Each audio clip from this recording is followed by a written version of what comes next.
Hello and welcome to this episode of the Star Wars Generations podcast. Friends, we've got some really exciting news for you. We have entered into an affiliate deal with Neighborhood Master Alan of Level Up Sabers. If you have seen my TikTok, you've probably seen that I have forwarded a lot of his awesome stuff. He and I have a lot of very strong opinions about Star Wars, most of which are in agreement. But we've gotten into a couple of fun back and forths about matters about Anakin and blame and all sorts of stuff like that. And so I knew I wanted to get him on, especially because with Alex here, I get to appear much more reasonable about Anakin because Alex gets Oh to take the my hits. god. So me and Eric are going to have no. In actuality, although there's some great conversations we could have, and we'll probably continue to have till the end of time about the character of Anakin and why he fell to the dark side and who is responsible or to blame or accountable. Those three things being kind of different questions. We're actually going to be talking about something a little bit different today.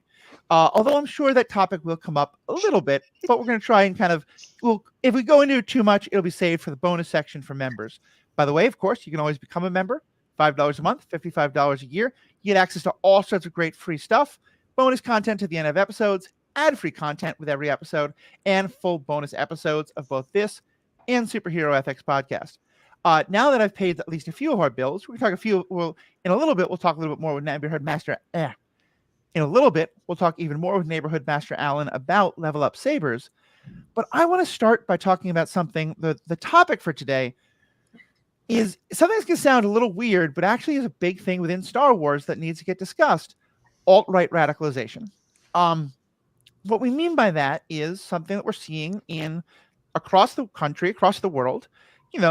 The process by how do people fall down the kind of alt-right pipelines that we talk about, where you start with some opinions, then they eventually become going deeper and deeper, to the point where you get large parts of fandoms, including some parts of Star Wars, that I think we're going to talk about why it is specifically, that wind up becoming very racist, very sexist, very kind of locked into a lot of the thinking that we associate with QAnon, alt-right, things like that.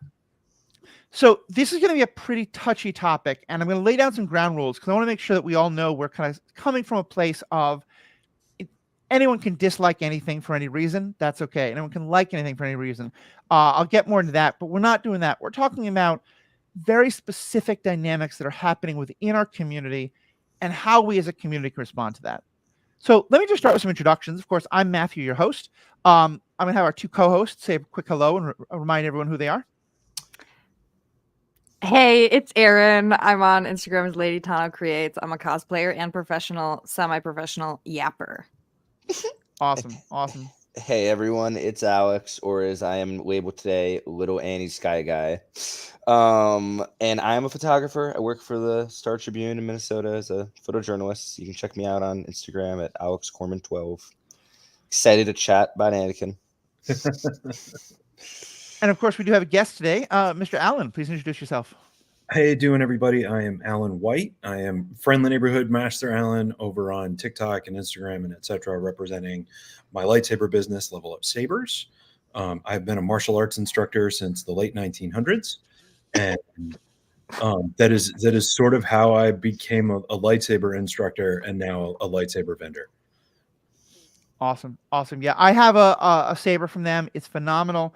At a later point, we're going to have Alan talk a little bit more about that, but just want to let you know, as I said, we've started an affiliate deal now with Level Up Sabers. If you want to purchase one of his sabers, there's a link in the show notes of this episode and will be in all episodes going forward. You get to support this podcast a little bit. You get a phenomenal lightsaber, which is great in cosplay and stuff like that. And you just get to help out two great businesses.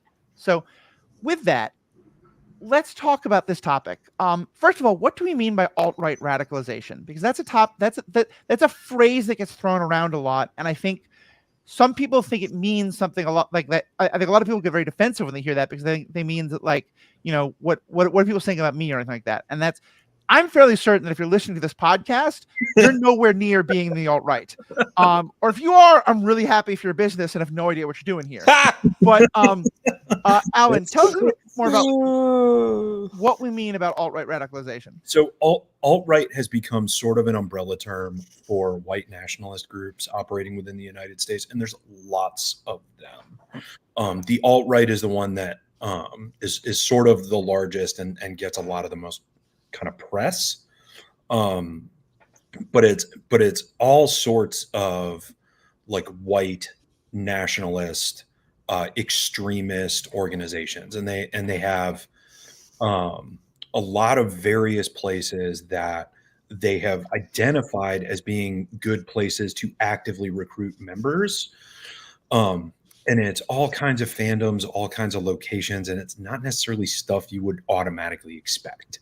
And so, like, without getting into like all of the broadness of what it could be, it functionally, it is organizations of people that have a particular worldview that is very strongly based on anger, insecurity, and fear. Which are the paths to the dark side as well. Yeah, this is a lot of overlap. There's Yeah. a lot. There's a whole lot. And there is a whole lot because this type of radicalization has existed for a very long time. It's the internet has just allowed it to happen at a speed and at a breadth that previous generations haven't. But like the pathway has always been the same, and there is reason to believe that part of the story of the prequels is also describing this pathway intentionally. But that's like Lucas hasn't been quoted on that, so we don't need to treat that like it is. Like it is written in stone, right? But go ahead, Aaron. Go ahead. I've been talking. Oh, I was going to say, Aaron. I didn't say anything. Oh, I thought I heard you too. Oh, all right. I'm not crazy. Okay. The yapping is moving through the force.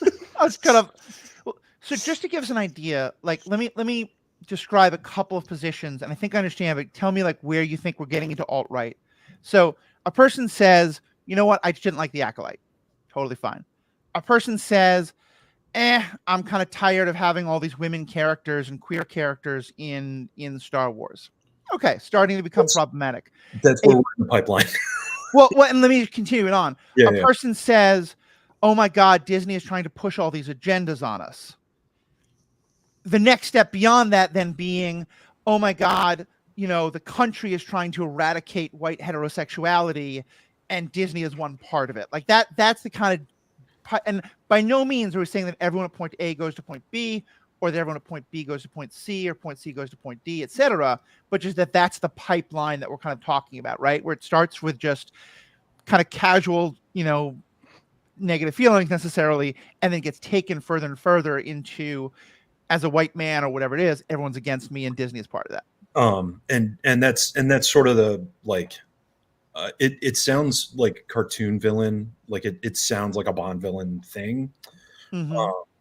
And this is part of the reason where, like, so especially fans that look like me, fans that experience Star Wars like me, they don't necessarily encounter a lot of the vitriol from what this pipeline kind of produces in terms of human beings and how they interact with other human beings. It is something that people that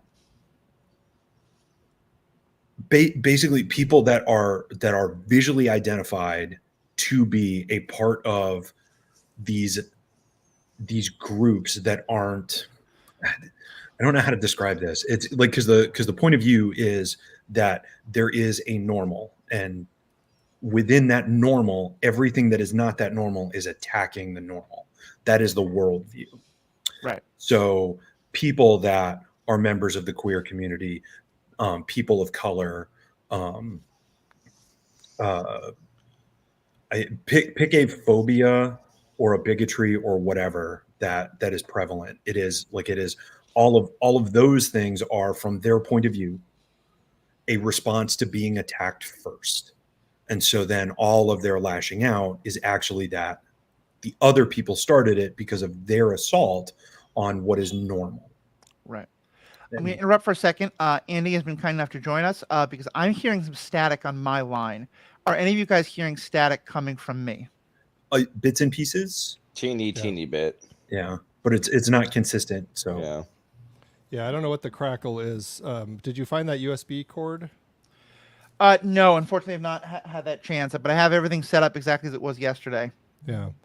I mean, it could be another thing that we didn't look at is it could be your Tascam box itself. It could have just a loose connection in there. Okay. I mean, at this point, I would just kind of keep recording. I am hearing it, but it's not consistent like they were saying. And I think find that USB cord and then let's do a test with the mic directly into your computer, completely skipping that and see if we can narrow down what might be causing that problem. Okay. But Yeah. otherwise, my sound sounds okay? Your sound sounds fine. It's Yeah. just, you just get that little crackle periodically. It's Okay. fine. Okay. And I'll just keep listening. And if you guys hear it while I'm speaking, just put up a hand and I will re-record that bit. Sure. Cool. All right. Thanks so much, Andy. Yeah, you bet. Have fun, everybody. Nice to meet you. Nice to meet you too. All right. So with that, all right. So that's a really good kind of setting up the grounding. And I want to start our actual discussion, but I want to just kind of start, as I said, by laying down a couple ground rules of what we're talking about here. So first of all, let me make very, very clear. Liking a character that other people say really terrible things about why they like does not make you part of that group. Disliking a character or a storyline, and the same for both these, it should be character and storyline. Disliking a character or a storyline that other people dislike for really terrible reasons doesn't in any way associate you with those things. And I think that's I will say that I'm glad people are fighting back against the Very important to remember. Yeah, I think I'm glad that people are fighting back against a lot of the hate that we're seeing in the Star Wars fandom. But I do think sometimes, I think that it's really unfortunate that a lot of people didn't give Acolyte a chance and that there's a lot of racism and sexism and queerphobia behind that. I also think that people who are saying if you don't like the Acolyte, you're racist or queerphobic or any of that are completely nuts. There's a lot of totally legitimate reasons not to like the show. It's just that we have to also understand there's a lot of this hate happening connected to that. And to the last kind of thing I would want to say that we're all kind of agreeing on is Star Wars does have a problem with toxic elements of its fandom. It is not unique to Star Wars by any means. And it is, I hate quoting Nixon, but I think there's a silent majority I think it is a very loud minority. The rest of us are a silent majority. And part of what we're talking about is how to not be so silent and also how to understand and deal with these problems. Because I think that as we've seen in the last couple of weeks over Acolyte, it's real problems that we have to understand. Is that those three things something all four of us agree on? That's our jumping off point. I agree. Cool. Let me just ask this then, particularly to Alex and Aaron. Have you guys experienced any of this kind of stuff in terms of seeing people who you know through fandom or just from online starting to kind of fall down these pipelines? For sure. Mm-hmm. I mean, I've said this before on the podcast. I live a little ways out of the cities and I was homeschooled. So I was raised in a very Christian conservative type of an environment. And I didn't see it or realize it till I was like older, but there is several people in my life who are like, no, Star Wars is about like good and evil. It shouldn't be about anything else. Like it's this and this, and just kind of like, not as dramatic as you're saying necessarily, but definitely being like, oh, it's trying to be too woke. Oh, it's trying to like push these agendas. And I'm like, chill, bro. Like, calm down. Yep. So to an extent, I see a little bit of it. Mm-hmm. Yeah, I mean, a lot of the people I meet different people every day of my life by the nature of being a journalist. And so I've experienced all the worldviews imaginable, some of the most aggressive you can think of. And I would say that within Star Wars, the people that I personally interact with, I don't have anyone that is like over the top extreme with it, but I do have people who try to tell me like, Star Wars should stop being so political. And when that line comes out, I'm just like, brother, what are we doing? What? Same.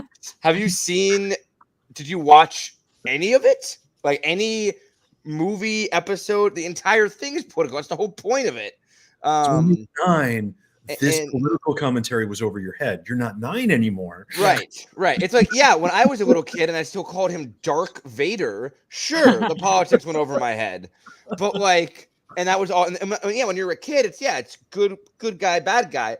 But by the time you get to like middle school, you should start picking up on some of the political subtleties of the movies and the storyline. I was well into high school. It's fine. a while back, I went and looked at some of the reviews of this movie of the first movie, A New Hope from 1977, and found there were people who disliked the movie because they were like, "Why can't the princess just be, a good example of womanhood who gets rescued? Why does she have to talk back to Han, and why does she have to, And they talked about it having a feminist agenda. So, yeah, I like Empire Strikes Back was hated. Yeah. Like it was hated at its release. It wasn't until after like Return of the Jedi and then years and years that opinion on it flipped for all kinds of reasons. Like so, and just giving my own answer to that question, I've definitely had similar experience, not as much in Star Wars, although I see the end result of it, but I've had people who I thought of as online friends in the Marvel community, and then watched them kind of go from disliking something to being like, wait, why is it all white guys who are like, and it was She-Hulk was the big thing, was like people feeling like, why are white men being so attacked by this show? And then saw them over the next year become more and more radicalized, into the point I had to just kind of block them. So Alan, tell us a little bit about your understanding of, 'cause I know you have some strong, I'm gonna say it again. I know that you've developed a real theory about how this works and how Anakin ties in. This is less of a theory and more just like so like there's Facebook groups and Reddit groups that I abandoned long ago because it existed for this, or they existed for this. So this is not a shocker for anybody. Anakin's story in the prequels is the story of a young person that is struggling to process their emotions, being groomed by a political leader to take those emotions, suppress, convert, and then weaponize those emotions. Right. Fear leads to anger, anger leads to hate.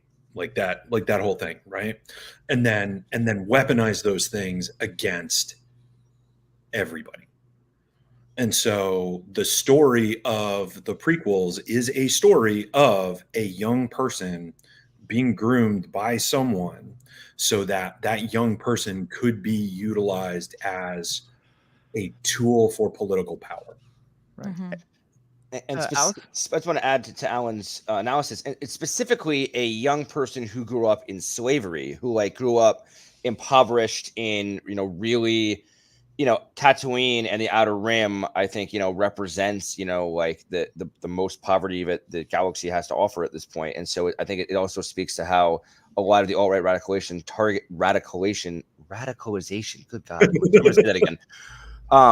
It also speaks to how the alt-right radicalization targets more vulnerable groups and individuals who might have grown up without access to a lot of the resources that others of us are privileged enough to have. And it just, Lucas really, I think, layered it so well to describe, Anakin's fall, but that's being taken by these groups and just distorted. And so not to completely disagree. Okay. Because that is accurate, but the people that are the radicalizers, the people that are the groomers, they want upper class and middle class kids because they are the ones that have access to assets, so that then when they become far enough down the pipeline that they are more of an asset to be utilized, they have more resources at their disposal. Fair. I guess I've just, from my experience, have seen it as like a lot of times the groomers will pick on those with, in war situations because they are more vulnerable to the grooming. And then hold on, Aaron. Classless. Yeah, I was just going to say, I mean, like you said, Alan, it's definitely classless. It's just whoever, depending on like who seems weak at the time. But I kind of agree with Alex just in the standpoint of like groomers go after people who have less assets and less support as a statement about groomers in general. But I agree certain radicalized groups try to prey on people who do have those assets and resources. Well, and I just want just a misconception about grooming, because this is like separate from alt-right. This is also like for SA and other things as well. Opportunity is the chief thing. And so there is like, especially people that are poorer, there are a larger number of those people in the United States, and so it is a larger group to pull victims from. But it is like, if we think about like the U.S. gymnastics team and some of the other things, it is like there is not a demographic that is free from this, because all it takes is one person to be in a position of opportunity. And the more we think about like how they like to target outside of opportunity, the more we exclude people from being victims that are legitimately like. I think we're actually more in agreement here, because we're conflating two different discussions. One, I just want to say, because you highlighted this, I think a lot of people, when they hear grooming, they think sexual. And that is certainly a large part of it. But part of what we're talking about here is that it is by no means all of it. And a lot of this that we're discussing about, certainly in Anakin's case and with a lot of folks in the fandoms, is not necessarily sexual, but it is still grooming. But I think the point here that, and Aaron, tell me if I'm wrong, but I think this is kind of what you're getting at, is that in Anakin's case, as Alex was bringing up, the vulnerability has a lot to do with coming from slavery, coming from abject poverty, but the corollary is not that, therefore, in our own world, people target folks specifically because of economic vulnerability. Fair, yeah. But they target them because of a wide range of vulnerabilities, a lot of which may have as much to do with, like, as you were saying, like, communities where young men are taught don't go to therapy. So kind of like Anakin, like, they have a lot of this unprocessed emotion they haven't dealt with. Yeah.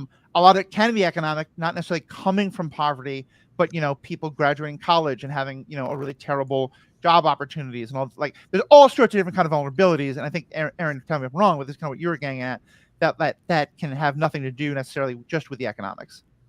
Yeah, just about like lack of support and assets in general, like personal, professional, or financially.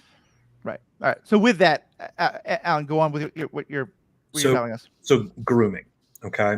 And so most of the time people think about this from a sexual assault predatory standpoint, but the process of grooming an individual is isolating an individual so that they will do what you want and they won't ask for outside help. And so people that prey upon minors, they take their targets through that process so that they don't get caught. People that radicalize individuals to try to turn them into people that will carry tiki torches, or turn them into people that will commit mass shooting events and things like that. They do the same thing, because it is at the end of this path of taking someone and convincing them that they can't get help from the people around them, is how you can put a person in a position where they would agree to do something really horrific that they know is wrong. Mm-hmm. And that is the end goal of radicalization, is to take a human being and help them reach a point where they will willingly do something that they know is really, really wrong, but they will feel justified in the action, so they will do it. And so whether we're thinking about like the January 6th individuals, and if you watched any of their interviews as they went through their trial process, a majority of those people were convinced that if they had been successful, they would have been pardoned. And many of them, even while they were sitting in front of a judge, were convinced that they had not done something wrong, that they had done what they were directed to do, and that all of the conspiracy theory that they believed around the election and everything else made it so that they were not responsible for any of the terrible things that they did. And that's the end goal, right? And so if we look at conversations around Anakin that people use to walk someone down this path, is if we think about the discourse around Anakin, it is very rarely centered on Palpatine's grooming. Most of the time, the discourse around Anakin's decision to become what he became is either Anakin's responsible for his choices, or if the Jedi had done a better job, Anakin would not have done thing. Mm-hmm. And that's a vast majority of the conversation. And so wherever you land on that conversation, that part's not important. Not because your opinion isn't important, but because for the purposes of the radicalizers, the groomers that we're talking about, for their purposes, they are going to use offloading blame from Anakin in a very specific way, so that the people that are painted as being responsible, the people that are painted as being at fault, mirror the way that they want the individual they're radicalizing to disconnect from the people in their life that represent the same archetypes. And so for a middle schooler or a high schooler that is falling down the alt-right pipeline, Padme's character in the prequels is much less like a romantic partner and much more like a parent. It's much more like a mother. Kenobi is much less like a brother, is much more like a parent. Mace Windu and Yoda are both like teachers or bosses. And so one of the things that, if you are trying to radicalize a teenager, one of the things you need to do is to convince that teenager that the adult authorities around them that trust them and love them and believe in them can't be trusted, because they don't actually care, or they don't actually believe, or it doesn't actually matter, or whatever.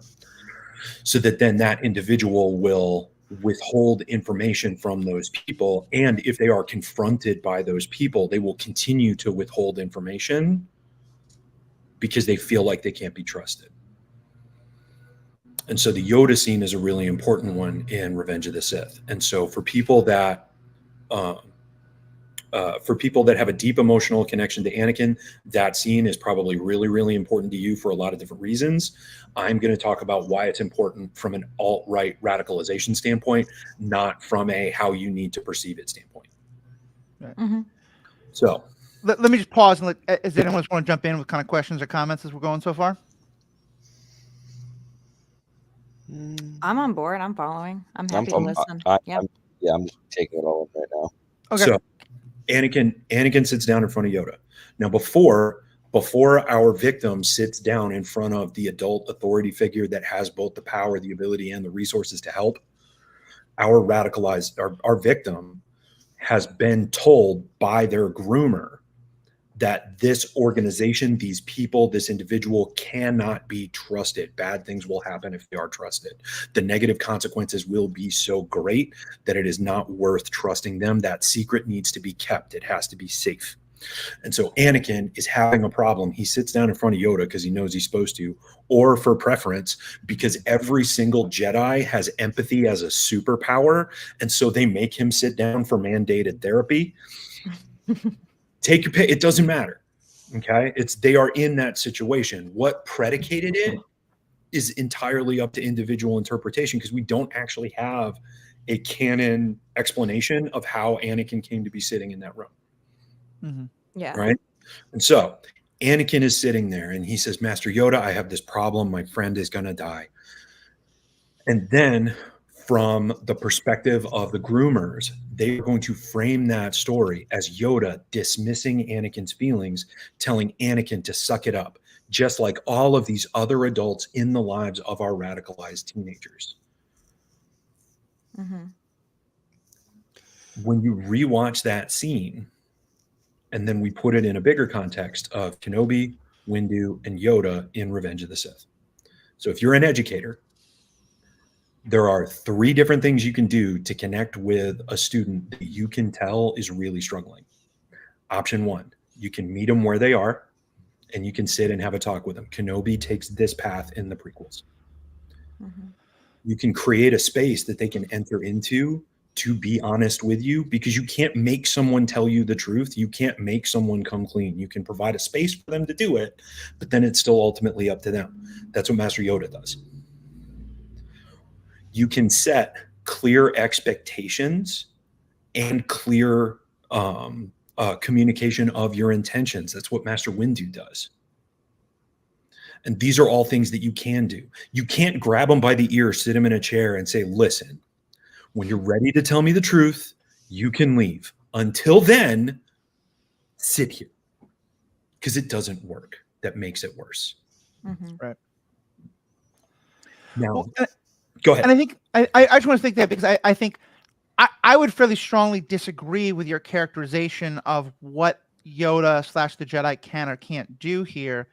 But I think the point is that there's an interesting conversation to be had there that I think is tangential to this main point and it's worth having, but it's not necessarily the point of what today, because the idea is that whatever you think it is, that the way that this grooming perspective can show it is that, Yoda is uncaring, Yoda is unfeeling, Yoda either doesn't have the ability or refuses to use the ability to help Anakin in this situation. And so our victim, when they experience this scene, so this is our person watching, right? Right. See, Yoda didn't care about Anakin. Yoda didn't believe in Anakin. Yoda didn't believe Anakin. And so one of the things that happens is Anakin's agency gets stripped away when you talk about the story in this way. And so, wait, to clarify, are you saying that Anakin believes that, or you believe that Yoda didn't care about Anakin? So the groomer is telling the audience, okay, trying to radicalize. They're saying, "See, Yoda didn't care." I was like, because I think Yoda deeply cares about Anakin. I think Yoda deeply cares about Anakin. Otherwise, he doesn't. So, like my interpretation of that scene is that the last part, the fear leads to anger, all that stuff, like that's Yoda's Hail Mary. Like he's tried everything to get Anakin to be honest, and Anakin's refused. And so I think that was Yoda's Hail Mary, because Anakin's been in that office before and they've had conversations similar to this before and nothing came of it, because like Anakin gets really close to wanting to explain, but then he doesn't. And now the groomer, they use these opportunities where somebody like goes to a person of authority and then the person of authority doesn't tell them what they want to hear. They tell them the thing that sucks, that is like reality. Then this person goes back to their groomer and the groomer can say things like, see, they don't really care about you. They don't really know you. They don't understand. If he really cared about you, he would have made you tell him. Stuff like that. These are phrases. Okay. I also want to chime in. I think that unfortunately, and I love Obi-Wan Kenobi with all of my heart, but I unfortunately believe that in this context, he's very complicit, because I think that, Mace Windu specifically sees the signs of Anakin from the very beginning. Yoda's kind of reluctant as well, but Obi-Wan is so headstrong, like, I can handle it. I can fix Anakin. I can keep him in line. I can support him. Like, it's almost like that, like, it's almost a parental, like you said, like a parental figure in this case, like going into the principal's office and saying, I'll get my son in line. Don't you worry. Like, I know he's showing all these red flags, but I will have a talking with him. It won't happen again. And Yoda and Mace Windu and the Jedi Council, for better or for worse, keep trusting Obi-Wan's word on this. And like, if Anakin's with Obi-Wan, like, it'll be fine until it's not, obviously. And right. Anakin fully commits to the dark side and tries to kill Obi-Wan as well as murder children and other things. And here's where I think the and instead of or part of the conversation becomes so important, because as you were saying at the beginning, Alan, a lot of times that focus on the Jedi failings, which we may or may not agree with, and Alan, I know you and I are very different sides of it,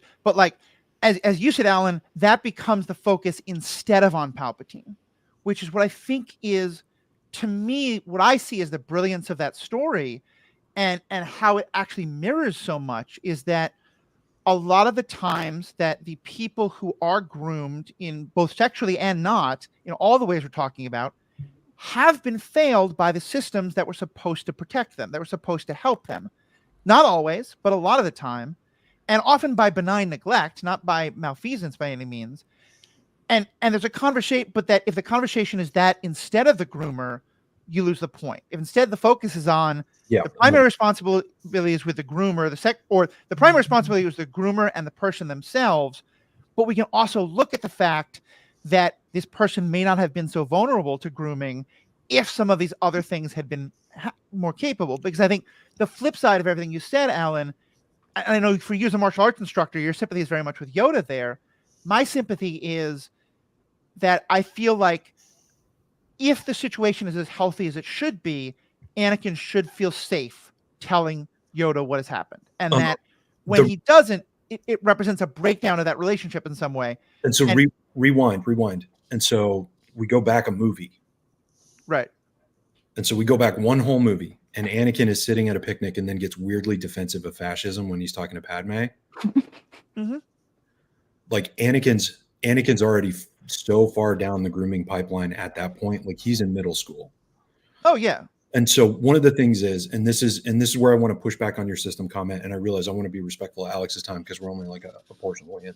Well, I mean, I'll just go. Y'all be able to keep the conversation going.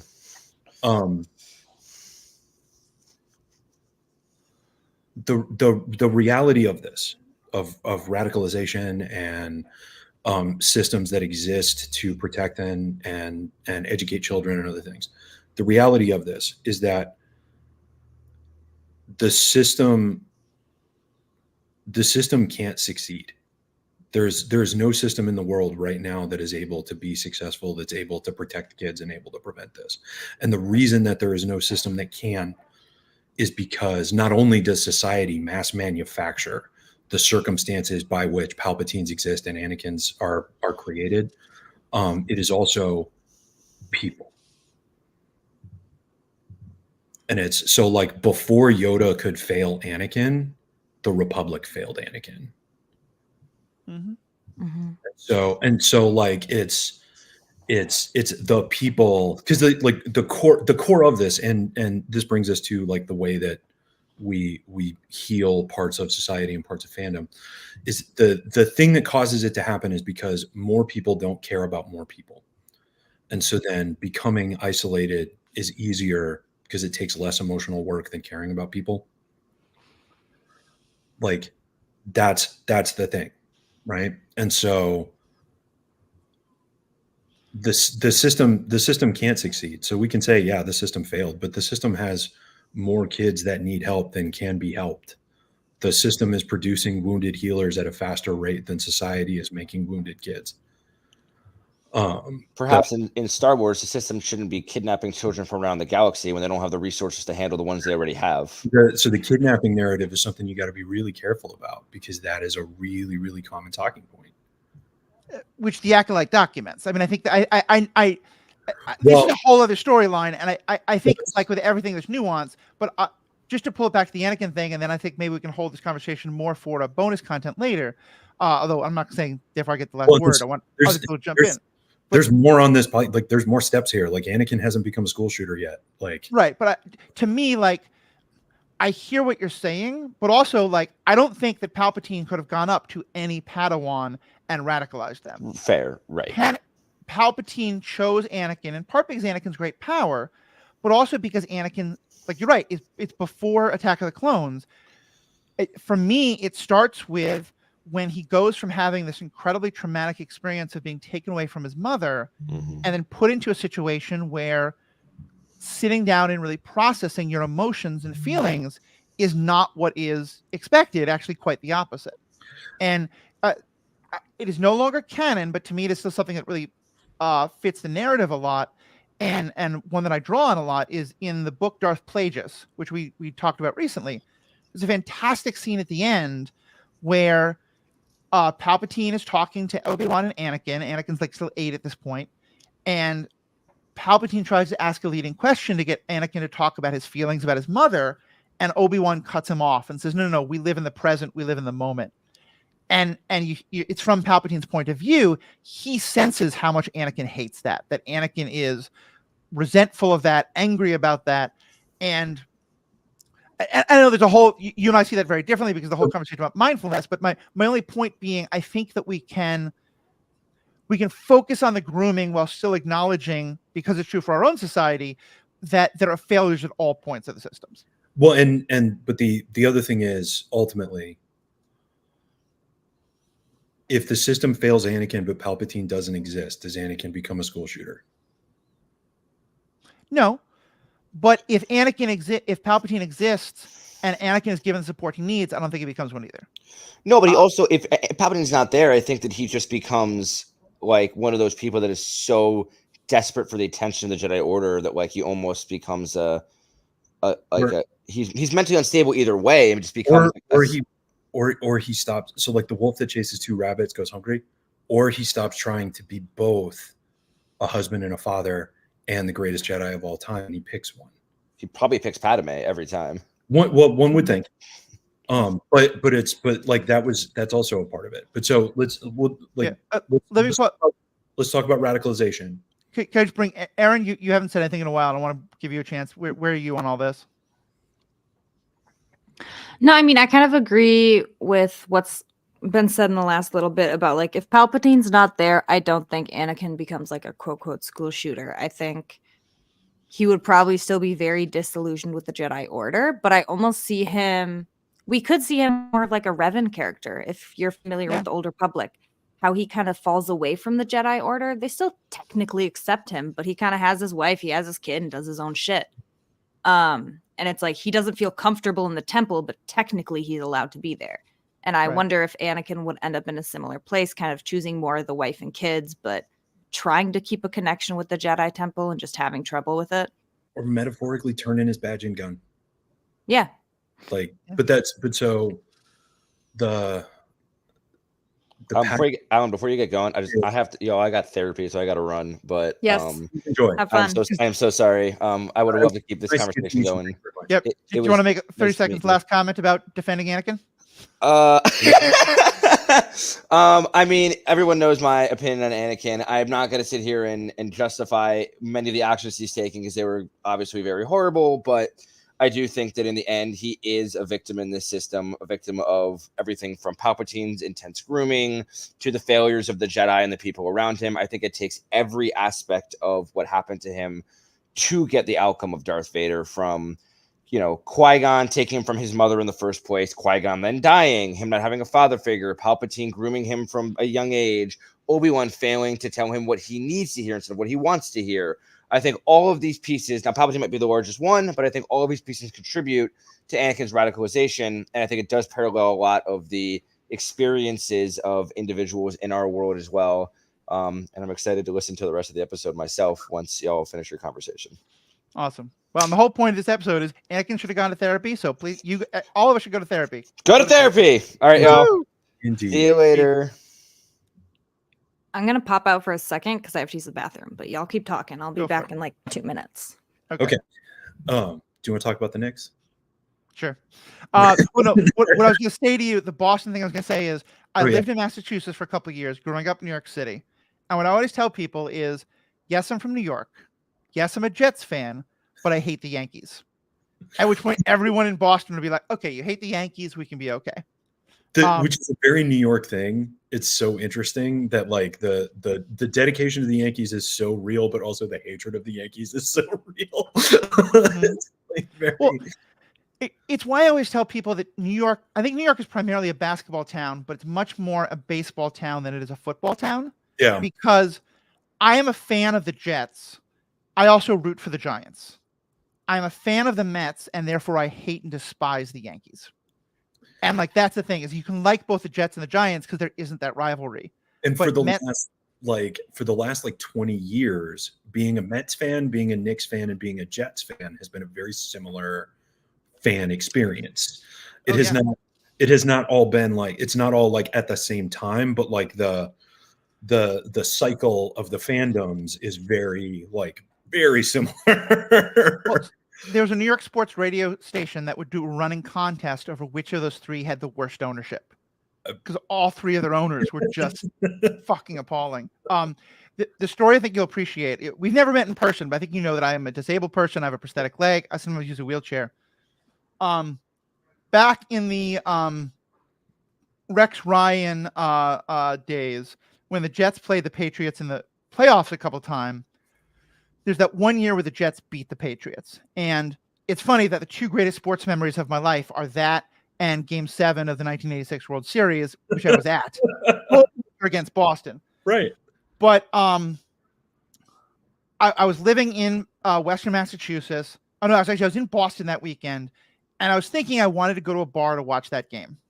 And I was feeling great with my leg. Because that was 86 was the Buckner game. Yeah. Yeah, well, no, I'm talking now about like much more recently, the game against the Jets. Against the Jets game. Gotcha. That the Jets wound up winning that playoff game. Yeah. And then I was talking to my partner, and she was like, "Are you sure that's a good idea?" And I said, "You know what? I guess my leg is hurting today. I'm going to take the wheelchair to this bar."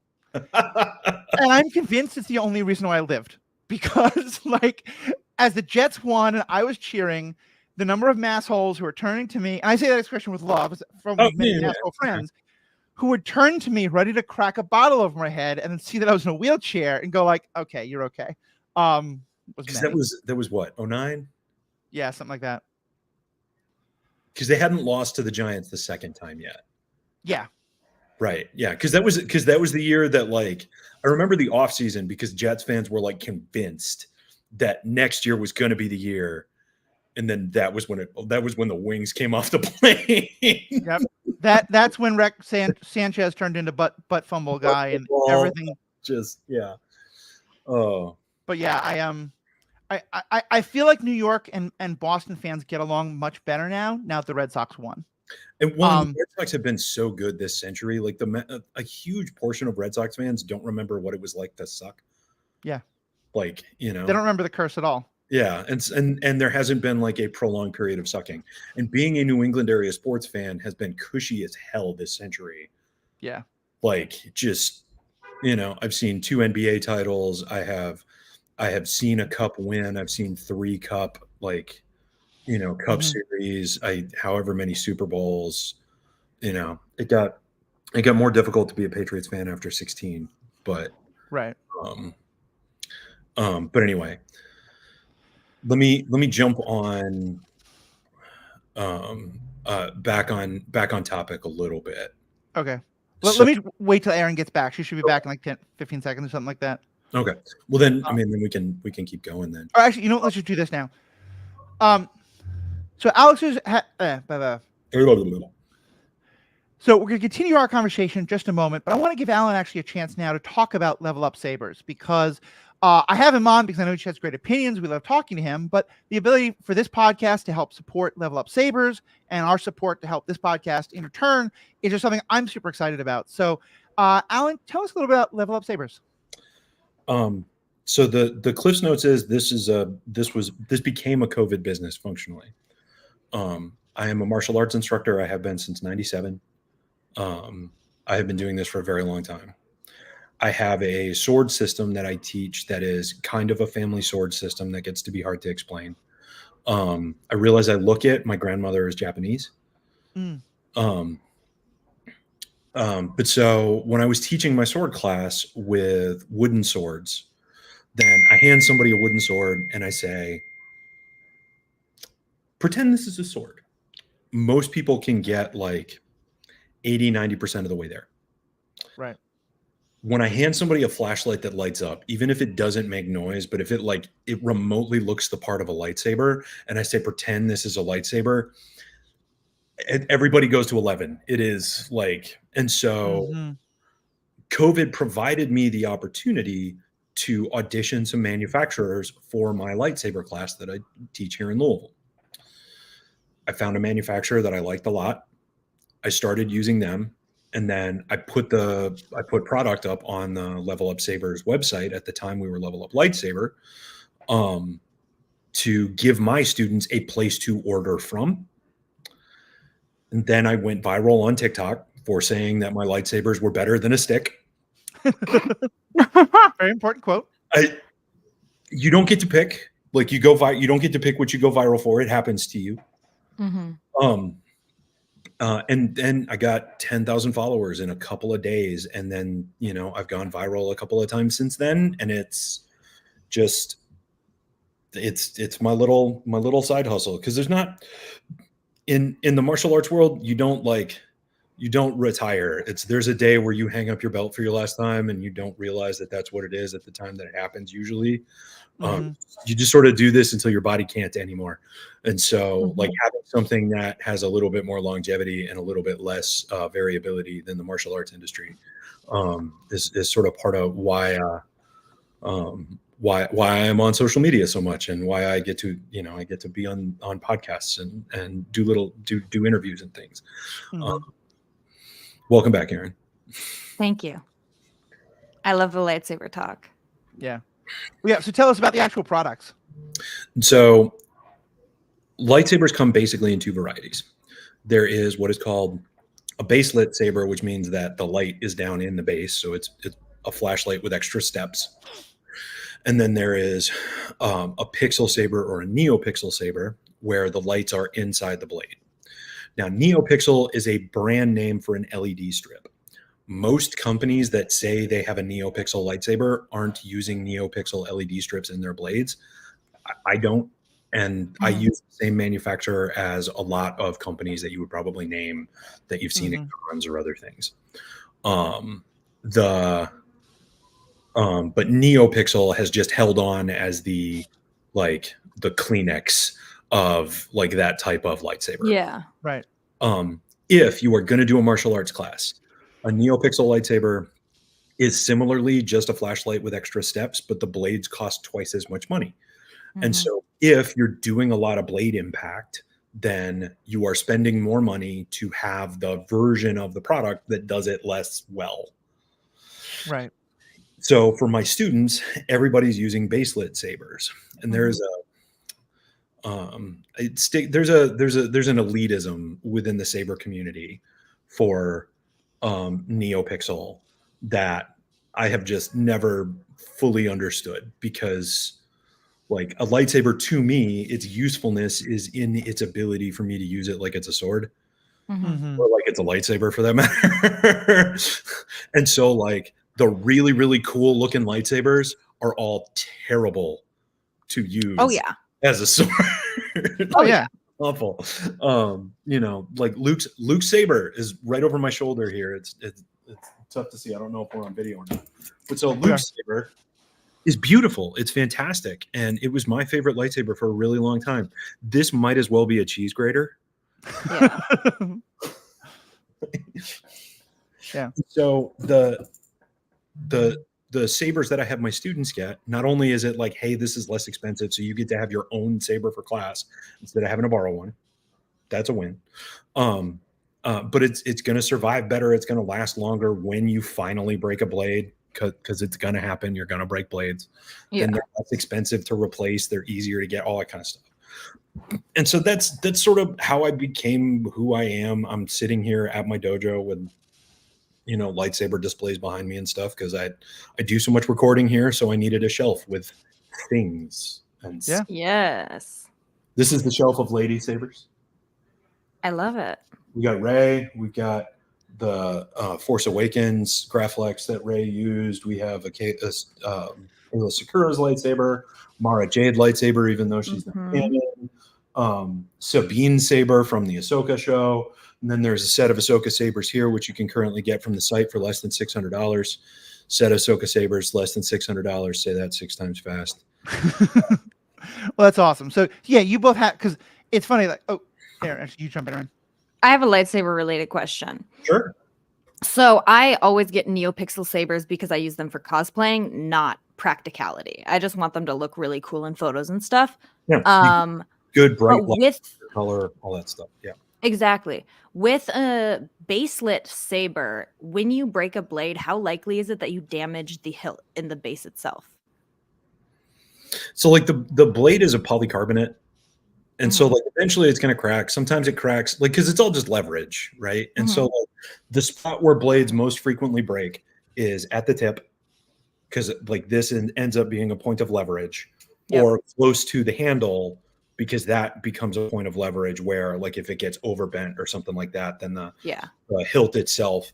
But so like, I've done videos where, matter of fact, actually, this one right here is the one I ran over with a car. I should have gone with the black, because then all the marring would be a lot clearer. But it's like the handles are made functionally out of aircraft aluminum, and so like their electronics is all wired together in a wiring sled. And so there's not a whole lot of kinetic energy that goes into your electronics when you're making impacts with the blade. Okay. And the other thing that you are able to do, I apologize if the squeaky noise is really awful. So that's the emitter, right? That's the light. Yep. Okay. When you have a baselit saber, the blade is encased in this spot. And so the light from your emitter is going to go straight up there without diffusing. So you don't have to put the bottom of the blade flush with this. You can leave it up. So then impacts to the blade, that kinetic energy doesn't transfer into the lens and stuff at all. And so Yeah, like it's possible, but like it'll encounter a lot more damage from like being beaten against the ground. Yeah. Like direct impacts to the handle. And Mhm. even that, the way that everything's wired, the way that everything's held together, there's not a way for your the kinetic energy to do a lot to what's in there. Like it would Yeah. need to be a ton to affect it, to the point where you would probably be like damaging the housing in order to make that happen. And I'll just say, for those of you who are listening on podcast, all this is going to be on our YouTube, which is just the Ethical Panda at YouTube. And I will put in the show notes the exact time when we start this discussion. So if you want to go and like look at all the stuff that Master Allen is showing, it's definitely worthwhile. And just to kind of give you one more chance to plug the stuff, as I said, the link is in the show notes. You can use that and buy it. But also, you're now called Level Up Sabers. You actually now have swords from media that is not just Star Wars, correct? I've had stuff for a while. I've got 2 different versions of a beam saber for anybody that's a Gundam fan. I've got the Sailor Moon wand. I might be able to grab that one in a second if that one's important for either of you to see. Obviously, it's mostly like I have a lot of cannon sabers from even animated properties and things like that. Like I've got the Ronin saber. I've got Lop for those of you that watched the first season of Visions. Nice. But then a whole bunch of stuff that is also like sabers that are not specifically character designed. So if you have an OC Jedi or Sith that or a way seeker or whatever that you need a unique kind of a look for that isn't just another character saber, I've got a lot of ways to do that as well, because like it's all available to me from my manufacturer, so why not? Nice. Go ahead. Do you / would you ever consider having a feature to make like custom sabers of like, oh, this is a thing, mix and match? So I've already been doing like little build your own type things at in-person events where it's just a bin full of parts and put it together. At the moment, part of the reason why I haven't done it on the website is just the inventory aspect of that. Totally. And there are certain things that there isn't an easy way to do. So like all the character sabers end up being their own sort of unique shape and gauge, so the pieces don't end up interchangeable. Like I can't take the emitter off of Phantom Menace Kenobi and put it on top of Qui-Gon's, because they're for like character pieces, but you can with more generic things, right? And so like, because everything's like, so all the sabers I use for class, they're all the same gauge, so the parts are interchangeable. So like there are several students that have Franken sabers, just so that they not only do they get to like have one that looks uniquely theirs, it was also the process of them like choosing one piece over another piece to make their handle. All of those just sort of gradually start to take the shape of whatever the basic handles are with some color swapping, so that it's not all just uniform. Like one color, it'll be, like alternating or whatever. Because the like all the ones I use for class, it's just like, oh, this is really comfortable to work with, and it doesn't hurt your hand or rip your skin open. Right. Important things. Right. Because you get sword calluses, you get one there, you get two there. Like it's. And the last thing I'll just say that for me, because when my only saber is from you guys, and one thing that I found as well is that on your website, not only do you have the sabers, but there are videos of some of your martial arts techniques with the sabers, which I've been learning from and I absolutely love. My curriculum's all on YouTube now. I'm uploading more week over week. But then it's also a resource for my students. So if they don't remember something they're trying to practice at home, they can fire it up and be able to get refreshers and that kind of stuff. Awesome. All right, well, now let's jump back into our main topic. But yeah, again, please check for the link in the show notes. There's a lot of great things to check out there. And hopefully you make a purchase and will support both this podcast and all the awesome stuff Neighborhood Master Allen is doing. So I want to start talking about what we do about this radicalization that's happening. But there's some Aaron, go ahead. I was just going to say I have to leave at 11:30. But Okay. all. Yeah. So let's kind of wrap up. So quick, just some more things on the grooming, because being able to understand the like the end goal is part of this. And so conversations around a character that use phrases like, what was he supposed to do? What was he supposed to think? Mhm.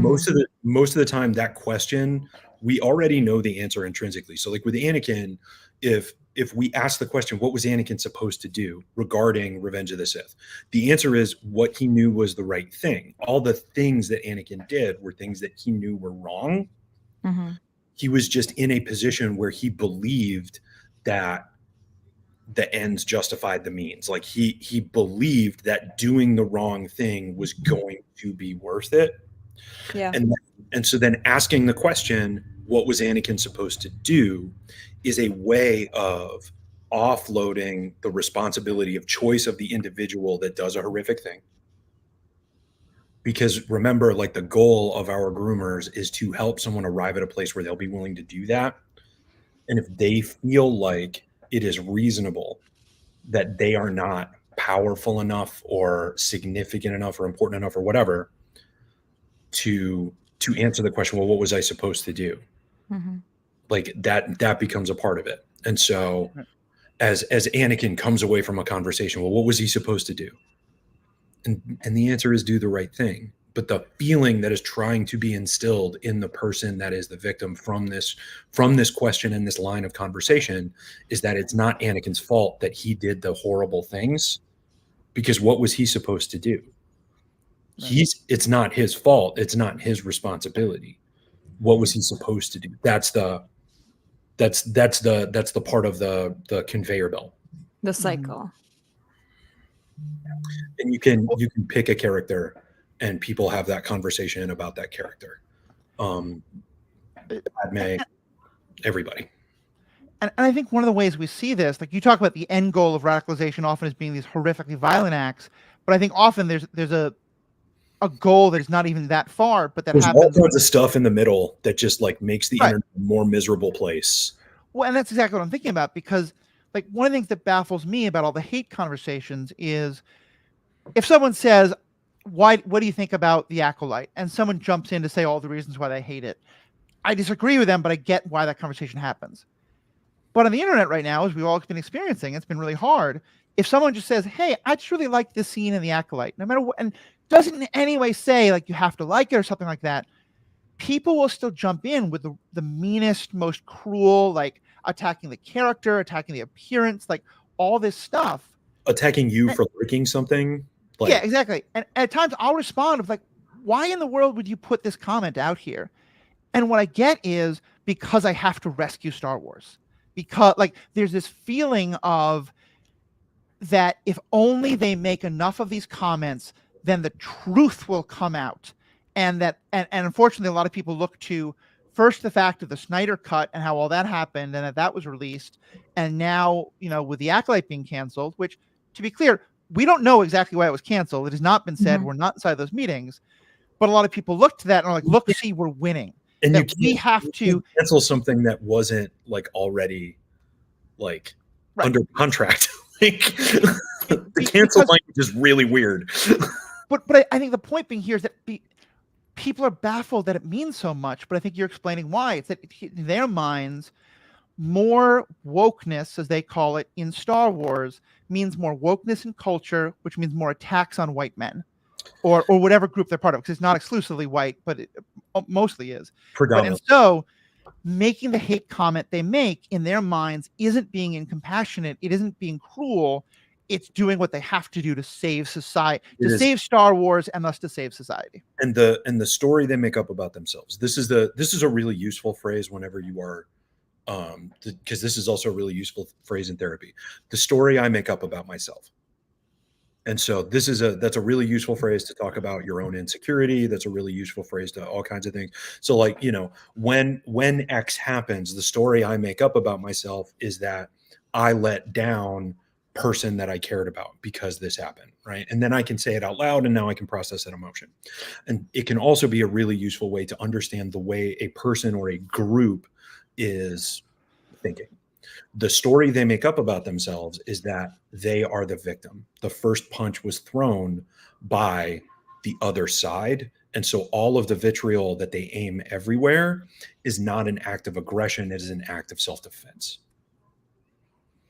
And this is part of the reason that, and I said this in my TikTok video, this is part of the reason that no matter how you engage with the people that have reached that point, then the goals of that ideology are being met. Because if they come into your comment section and you fight them, they wanted to fight. They don't want to process their insecurity. They don't want to process their fear. They don't want to acknowledge any of the things from their real life that are making it so that they can convert those energies into anger and then point it at people. Because the time that they get to type out angrily at another person and that other person is angrily typing back at them, that is the only respite they get from that feeling, that hollow. And if you go into their spaces and attack them there the way that they are going into other spaces and attacking, then they are still getting what they want, because what they want is to be able to fight. What they want is to feel justified in pointing their rage at people. And when we think about the end of, and Anakin is not the only character that we've seen in fiction who's radicalized. It's just, we're sort of on a Star Wars topic. You look at the end of Anakin, he is just violence being directed at everyone around him that still cares about him and still believes that there's good in him. It is violence directed at his pregnant wife. It is violence directed at his boss. It is violence directed at his parental figure. Because all of them, they all started it. He is justified. He is right. They didn't believe in him. They did not trust him. They did not this. And what was Anakin supposed to do? And it's all that. Mm-hmm. And so what do we do? And the answer here gets very, very complicated. And you had an excellent comment in our text thread, and I'm going to let you open with that because I thought it summarized it beautifully. Well, let me pause. Erin, I know has to go soon. So let me let her jump in. Yes. I'm just listening. I thought you were moderate. We haven't been nasty enough to each other. Do I need to call him names so you can call them names so you can moderate? Well, I can moderate that. Come on. There we go. No, well, so I don't know if this is what you're talking about from our text chat, but I will say in my own place, and I think this is where you're going as well. One thing I have been really focusing on and talking about is, like, I have stopped responding to those kind of comments and just started blocking those people. Within your content, that's great. And I think that is one of and encouraging others to do that, because the way I think of it is giving oxygen to a fire. Because like you said, what these folks want is the engagement. In part because I think a lot of us sometimes feel like, oh, we're ratioing someone. Like, they made the stupid comment and look, 150 people are jumping in to tell them they're wrong. Mm-hmm. But the thing is that when your worldview is built around, I know the truth, and I live in this world of everyone else being wrong, which also, by the way, goes to the way look at how the alt-right tries to radicalize people around the Matrix. This is the exact conversation of, I know the truth, you all are sheep. Getting ratioed is exactly what they want, because it's that confirmation of, I must know the truth that I make everyone around me so angry. Mm-hmm. I will say, just about like angry commenters and stuff, like, I just don't interact. If anyone, and the thing is, like, I don't post that much on TikTok, and most of my stuff on Instagram is just pictures. But if someone says like something like fucking creepy in my comments or anything like that, like, I'm just not responding. If it's gross enough, I'll delete it. But otherwise, and I'll block them. And I think that's something that a lot of people maybe misunderstand or like haven't processed about the internet, is like, the internet on your phone and your computer is your internet. Like, that is your space to block the people that bother you, to unfollow the people you don't like anymore. And that's okay. You shouldn't feel like, oh, maybe I'll keep it open. Maybe I can convince them. You can't, it's what do they call it? Like, behind the screen warriors or whatever. Keyboard warrior is a common, like. Yeah. Keyboard warrior, where it's just like, that's something I've been trying to do lately. Like, oh, I followed this person a while ago and suddenly their content drives me insane. Even if it's not like a big disagreement, it's like, oh, you can unfollow that person. Like, you can make your internet what you want it to be. And that means you have the power to block or not respond and ignore things like that. And it is right and true and just and healthy. But it's also like when you're, and I don't exist as a cosplayer for the most part. The comment section on cosplayers, and especially for attractive cosplayers, because it happens for both male and women, but the types of commentary that you have to field, like you only have to slip up once and then it's weeks.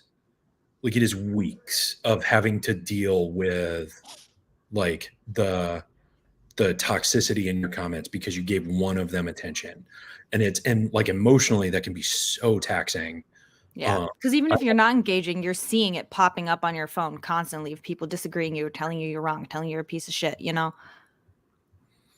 Or just like, you know, you put hard work into a cosplay and then every comment is about your body or your face or your nose or like, it's, and it just like I've only had a handful of videos where like it just became a bonfire of like negativity directed at me. And I know Panda, I know we've got some mutuals that it is just their existence online. Like they post a video and it's just what happens. And then Aaron, I'm finally following you on Instagram now that I know who you are. And I'm sure that you have to shovel your fair amount of bullshit just to exist in online spaces. I mean, I do keep my stuff very PG because I don't want to deal with that shit, you know? Like, I just don't want to deal with it. So I'm just not going to give the opportunity. But even that, I'm sure there's some where it's like, how are people being gross about this? Like, this isn't, you know, like honestly, where most of it comes is to this show's email. And I just make sure you know, Aaron and I talk about it. Yeah. Well, no, I mean, I told you about it when like it's not that we get tons of it, but like, you know, because and I will say my friends on the MCU cast deal with it a lot more because one of the hosts of that show, Ashley Coffin, fantastic host, likes to talk about the really attractive men in the MCU movies and talk about the thirst she feels about them. And so she'll get all this kind of ridiculous stuff, and they've done a great job of calling it out and blocking it and stuff like that. We're kind of getting tangential though, and I know Aaron, you need to leave in a moment. Any other last comments you want to throw into this conversation? No, I mean, this was a really nice conversation, just hearing kind of the different point of views and descriptions or experiences of these larger topics and how they kind of apply to Star Wars. Awesome. Aaron, thank you as always. Check out Aaron's Instagram. There's some amazing cosplay stuff being done. Really just kind of like what I love about it is that you're not just doing your own you're not just like, hey, look at how much I look like this other character. There's stuff you're doing that's really like you've created your own original characters. You've created like a Sith version of Ahsoka. It really kind of reminded me that like people think of cosplay as just like, oh, just mimicry, and it's really not. And I'm just so impressed by that and really want to encourage others to check all that out. Yes. And if I will plug one more thing, I did say my page is very PG. If you're interested in maybe like a PG-13, I do have a Ko-Fi where I post things that I don't want my medical patients to see. So it's nothing crazy. It's never going to be NSFW. And I swear to God, if you say something creepy, you're getting fucking blocked and doxxed online. So there's that. Otherwise, you know, stop by the page, pick up a photo set, do what you want. There you go. There you go. I like it. All right. Thank you so much, Aaron. Take care. Yeah. Bye, guys. All right. So yeah. So we're talking about that, but where you want to go in terms of how we respond to this? So there's not an answer about fixing the internet. Right. It is too big. The problem is too vast, and the needs, the desires of the people that want to fight, it is always going to be easier for them to find acceptance for being that way than to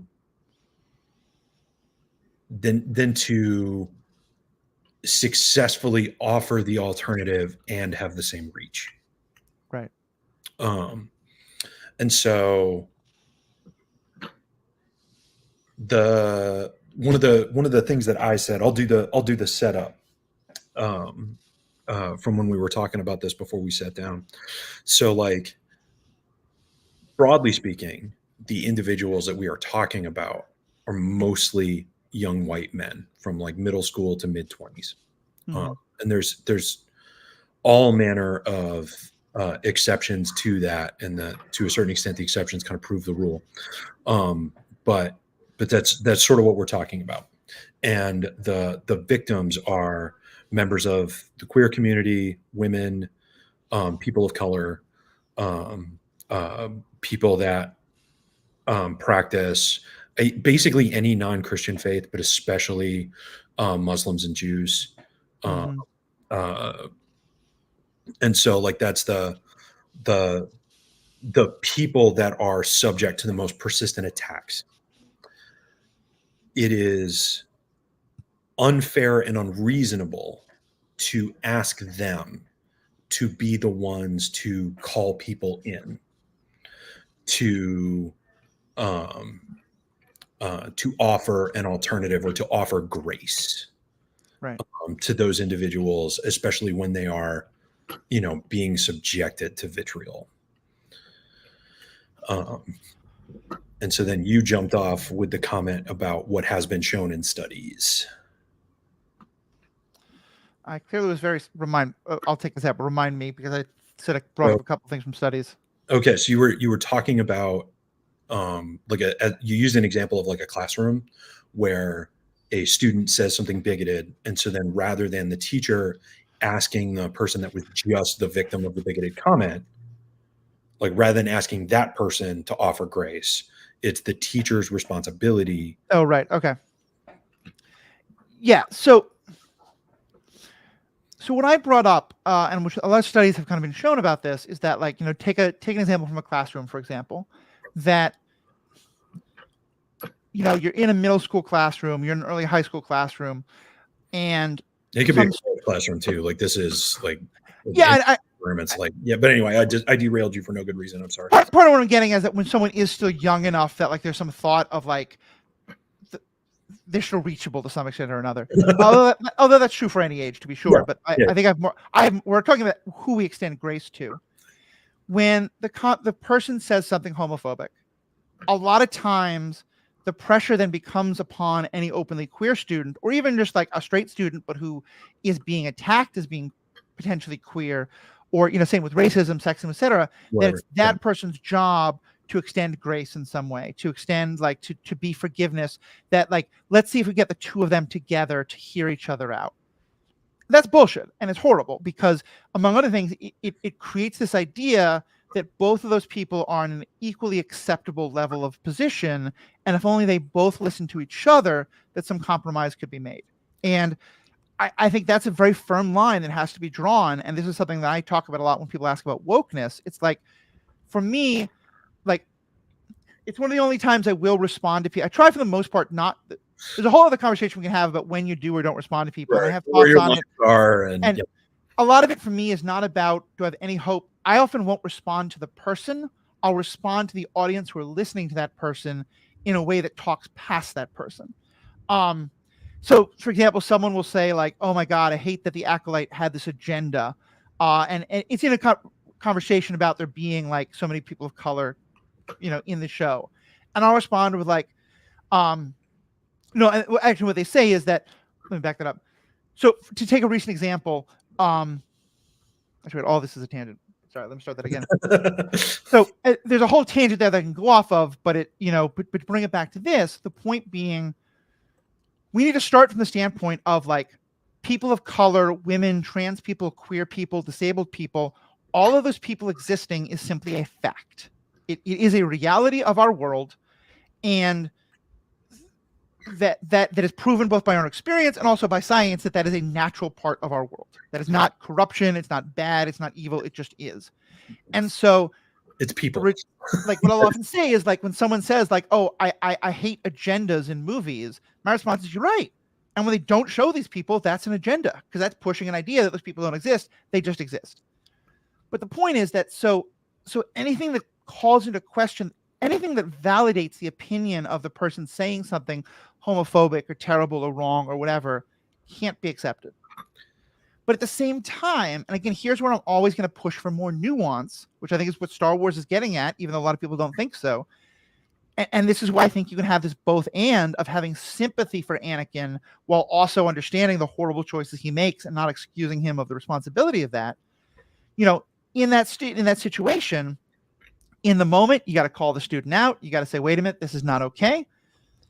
But then someone later going to that student and saying, hey, I'm kind of curious why you said that. Not the person affected, but the adult, the teacher, or, you know, and the teacher might be part of the marginalized group as well. Maybe them getting them to another responsible adult, you know, because like, again, think about like some of the, you know, when we look at people who've done hate crimes recently who are kids, they're not getting that out of nowhere.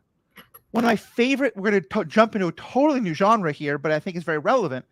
One of my favorite songs from anywhere, but especially from musical theater, is from South Pacific, You Have to Be Carefully Taught.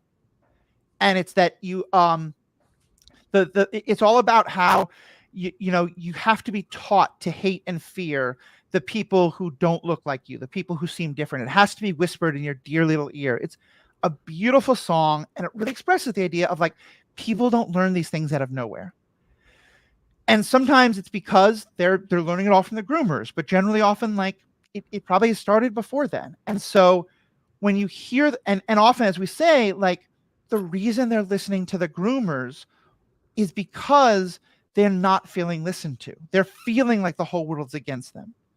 So being able to hold both of those things, and this is where, again, and not as whether you can say that the Jedi did a good enough job in this particular story or not, but either way, the approach to an Anakin like Pearson early in the story can be both, hey, like, you're hurting people, that's not okay, but also, hey, what's the pain you're dealing with that you feel like only Palpatine is speaking to, you know, and how do we jump in long before Palpatine has gotten their hooks into you to help you? And I think that's kind of where you're going at, is that and this leads to one of the challenges in this method. Because it is what has been shown to help, but it is also very much throwing rocks at a train. And because this gets us back to like the cycle of radicalization. So the groomer is able to be in the position of trust by first alienating the victim from people that will tell that person no. Right. And so like anybody that is in a position to set boundaries for the individual, those are the first people that the groomer needs to erode trust in. Mm-hmm. And so oftentimes, like, and again, because this is, and part of this is my wife works for an organization that they provide services to kids that have been taken by the state. It's the oldest organization in the state of Kentucky. But it is entirely across race lines. It is entirely across economic backgrounds. It is because it is a child ending up in a situation where a groomer has enough persistent access to them that they are able to form just a little bit of a wedge of trust because teenagers don't like being told no. Mm-hmm. Teenagers, toddlers, and adults with dementia have a tremendous amount of overlap if you ever have to care for any of those three groups. Because there is a level of independence that they feel like they are capable of that they're not capable of, and they don't have the emotional maturity to accept a no. Mm-hmm. And if they are in a position to circumvent a no, they'll find ways to do it sometimes, but not all the time. And there is a trade-off between boundaries and liberty. And there's not a good answer, because no matter what you do, no matter how you set the boundaries, no matter how you set the balance, like there are going to be individuals for which it doesn't work, that problems arise. Well, and I'll just push back a little bit there by saying that I think what I've seen a lot in my own life, and also I think a lot of the data holds up, is that it's not teenagers have trouble with no in general, for sure, but especially when the no feels arbitrary or when the no seems to be coming from someone who isn't listening to them. And I think where a lot of this is most shown is actually in the other part of the grooming conversation that is kind of not what we're focusing on, but is also a big part of grooming in general and is related to this, which is in areas of sexuality. Because, I worked for a lot of my life in organizations that were teaching reproductive justice and doing reproductive justice advocacy, a lot of which was about sex ed and about access to things like that. And when you tell kids just say no to both either drugs or alcohol or sexuality, and give them no context, give them no nuance, and don't listen to what they're struggling with, then all of a sudden, when the guy they're talking to online is like, oh, hey, 16-year-old, you're much more mature. I'm into you because you're so mature. No one else will listen to you. I will talk to you about sexuality. They're much more likely to be victimized in that kind of a way, or to make poor decisions in other regards. Whereas, in places where there is real sex ed taught, first of all, just the age of first sexual experience is often much higher. Rates are lower, STI rates are lower, teen pregnancy is lower, but also just people talking about was your first sexual experience or your sexuality experiences in general when you were younger, were they happier or not? There's often a higher level of satisfaction because instead of teaching people just say no, you're teaching people how to think about these things and how to make responsible decisions. And I think that's what we're talking about here is that, it's where grooming flourishes of all kinds is when people are being told the arbitrary no or arbitrarily, pushed aside or stuff like that. To pull it all the way back to our conversation though about what we can do about it, I think you're really right. I think that there has to be room for that grace. I think there has to be room for, some level of people aren't born evil. People aren't just evil. There's reasons for all that. I mean, in some ways, that's the whole point of this podcast is we love talking about villains and that villains aren't it's part of why I don't like Palpatine as a villain because I find him completely unrelatable. How relatable is Elon Musk to you? Much more so. Really? Okay. Yeah. Because I understand got them in the same bucket. So that's that's fair. But my point I think the flip side of that is I think we need to find ways, especially if you're not one of those marginalized groups. And I'm someone who is I have a foot in some of them, but I'm also white and perceived as male. So I'm a lot more able to reach people. There are ways in which you pass in certain communities, the initial. Right. Exactly. So there's certain shit you don't have to shovel up front. But I will say also, my general feeling is that the place to extend grace is not talking to a complete stranger who is making hateful comments at you or at other people on the internet. And that's where I'm when I see people in my own life who are going down that road, if I have, every now I will say that we've had listeners of this podcast who have written in and been pushing back some of this alt-right stuff. And I've listened to them and had in a couple of cases, I spent months and years talking to a couple of them. One of them just wound up blocking everything. One of them is now still a listener, I understand. And has kind of rejected a lot of that. I take a lot of pride in that. Oh, hey, yeah. Right. But but it's not about me. I think it's much more about them. But the point being, I think there are ways we show this grace. I don't think it's in the comments on a YouTube video or a Twitter comment or a TikTok. And it's also, so one of the ways in which the far right radicalization has been effective is that it does not shotgun approach. It is directly personal. Right. Because grooming is not something that gets done to a classroom. Grooming is something that happens to an individual. And so once there is the safe house created, then you can radicalize deeper.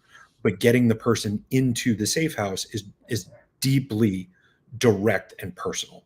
Right. And so making society better, because that's ultimately that's the problem that we're talking about, is making it so that society does not mass manufacture people that will do this, doesn't happen in a shotgun approach. There is no single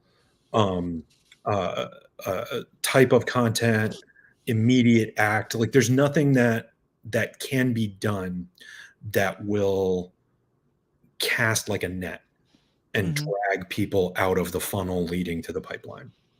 it is all directly personal. And there is but so much time in the day. Well, and I would push back on that a little bit in that I think the pipeline starts in more of a shotgun way. In that, and that's where I think the blocking becomes so important, because I think what you often see is, and this is documented, this happens, like if someone makes a hate comment on one of my things and then I respond to it, not only does that person then fire back at me, but then they'll go to some other place and say, hey, everybody, here's where the new fight is coming. Everyone come and join in. Everybody help me protect myself from this bully. Right. And now I am platforming that conversation. Yep. And so all of my people are seeing that. And what is happening is that I'm seeing more and more people who just like got really sick of all the negativity and are like, no, I just want a place where I can talk about what I like about these things or what I don't like without it getting to an ugly place. Because again, critiquing this stuff is not hating it. And that has to be very clear, is very okay to be completely outraged at all this nonsense and also think the Acolyte was terrible. I disagree, but I think that's a completely valid position. Same with any of it. The more it's like oxygen to a fire, you know. The analogy used previously. Exactly. What folks want is that fight, and the more we just cut them off, they're all becoming more and more in their own echo chambers, which is fine, but it means they're not able to reach people as well, because it's when they comment on your stuff and then you respond and now all your people are seeing it. And then someone is being like, oh, maybe that person has a point, you know? And I think that for me, at least, that's where we come from, is like, if you're in a place to show grace to someone or to listen or to try and talk sense into someone who you have any kind of a connection with or have established a connection with, great. But when it comes to the point of the internet hate conversations, just blocking and silencing and not engaging, I think really is good for your own personal health, but also good for the health of the internet and the fandom. And so there's a duality here. So like one of the things that we have to be careful about is using like blanket terms like incels and other sorts of derogatory things where we dehumanize the individuals that do this, where we other them. We have to be very careful about that because it facilitates them getting farther and farther away. Right. It communicates that they are unwelcome for all manner of reasons. The flip side is like if the username is user random string of numbers, if there's not a profile picture, if there's if there's nothing that attaches a personality to their words, then I don't have to interact with that comment as though it's a person. I can interact with that comment as though it is a bot. And that is not to say that that person is a bot, but that person isn't willing to come into the conversation fully revealing their personhood. And so I don't have to engage with that personhood because they've already created a separation where now I functionally have more skin in the game than them in like from an existence standpoint. And so I don't have to say, I'm not going to engage with this. To me, you're functionally a bot, because that's that other thing we want to kind of avoid. But like freely blocking, just looking, it's like, all right, profile picture is a blank or a meme or whatever. There is nothing about the username or whatever that identifies anything about this person. Like they have no identity. So at very best, this is someone's burner. At worst, this is the person's only account and they only use it for this. Right. Block. And a lot of times they are legitimately a bot. Like there are an awful lot of bots. All sort of that. Like I think that's there's a third factor in all of this. In like, it's not that the fandom is just the people who love stuff and the haters. It's that also that the algorithms actively want us to be fighting because that's what they think drives it. It does drive engagement. It can't tell the difference between positive and negative attention. Right. It only knows what engagement is. And so all social media are doomed to become dominated by negativity, because negativity is it is the path of least resistance to engagement. Like, which is, I think, also another way we can fight it, which is intentionally interacting in positive ways. And again, positive doesn't just mean blowing sunshine. Like because I've recognized that sometimes when I'm scrolling, if I see something I agree with, I'll just click like and move on. And if I see something I disagree with, I'll engage. And what I've tried to be a lot better at is both when someone says a good point, entirely being like, oh, that's awesome. And maybe adding my own like corollary, or just saying that's awesome, giving the engagement. But then the flip side also, at finding the middle ground of where someone is making a sincere point that I disagree with, but is not hateful in any way on either side. And being able, and this is, I think, Alan, you and I are often, to pat ourselves on the back, I think a good illustration of it. We've had some pretty intense disagreements back and forth where we both start from a place of respecting that the other is just a dedicated fan of Star Wars as the other is, and respecting our opinions, just recognizing we come from different, and if in this kind of way, what it's kind of gotten to is, oh, you are coming from this perspective as a martial artist. Here are your biases. I'm coming from this place as kind of a social work type, and also both of our family experiences and all that. Here are our biases, and how does that impact it? That's a great way to have conversations. Well, and you don't have to agree with each other, but we have to encourage engagement in the conversations that aren't just responding to hate. And the fandom that we share becomes a almost like a language through which we learn each other. Yeah, exactly. Because we have seen the movies, we interpreted the movies differently, but the events of the movies are things we have in common. And so then, like, for us, there are many scenes that for both of us are pivotal scenes, but our points of view make it so that the scene is like we experience it incredibly differently. And that's right. And that has been a way that we've connected as people, where we have used Star Wars, we've used our individual understanding of Star Wars to understand the other. Who has a very different point of view, which is a very Star Wars, thing. Exactly. Well, and the last thing I just want to say about, though, is that I do think there's one glaring exception, which is that it's one thing to say, just ignore it. But kind of go again to who are we holding grace for? It's very hard to ignore when you're being personally attacked. And so the one time that I will engage is when someone's being attacked and they've indicated in some way that they want help. Because again, and sometimes like people are being attacked and they've made the decision not to engage, and you engaging on their behalf can be horrific. And like now you're opening up all things.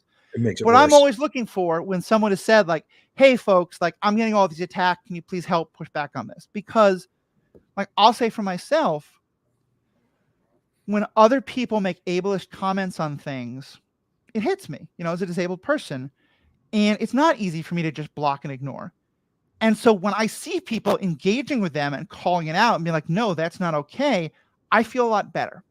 And I think that's one of the hardest balances to find is when is it worth engaging?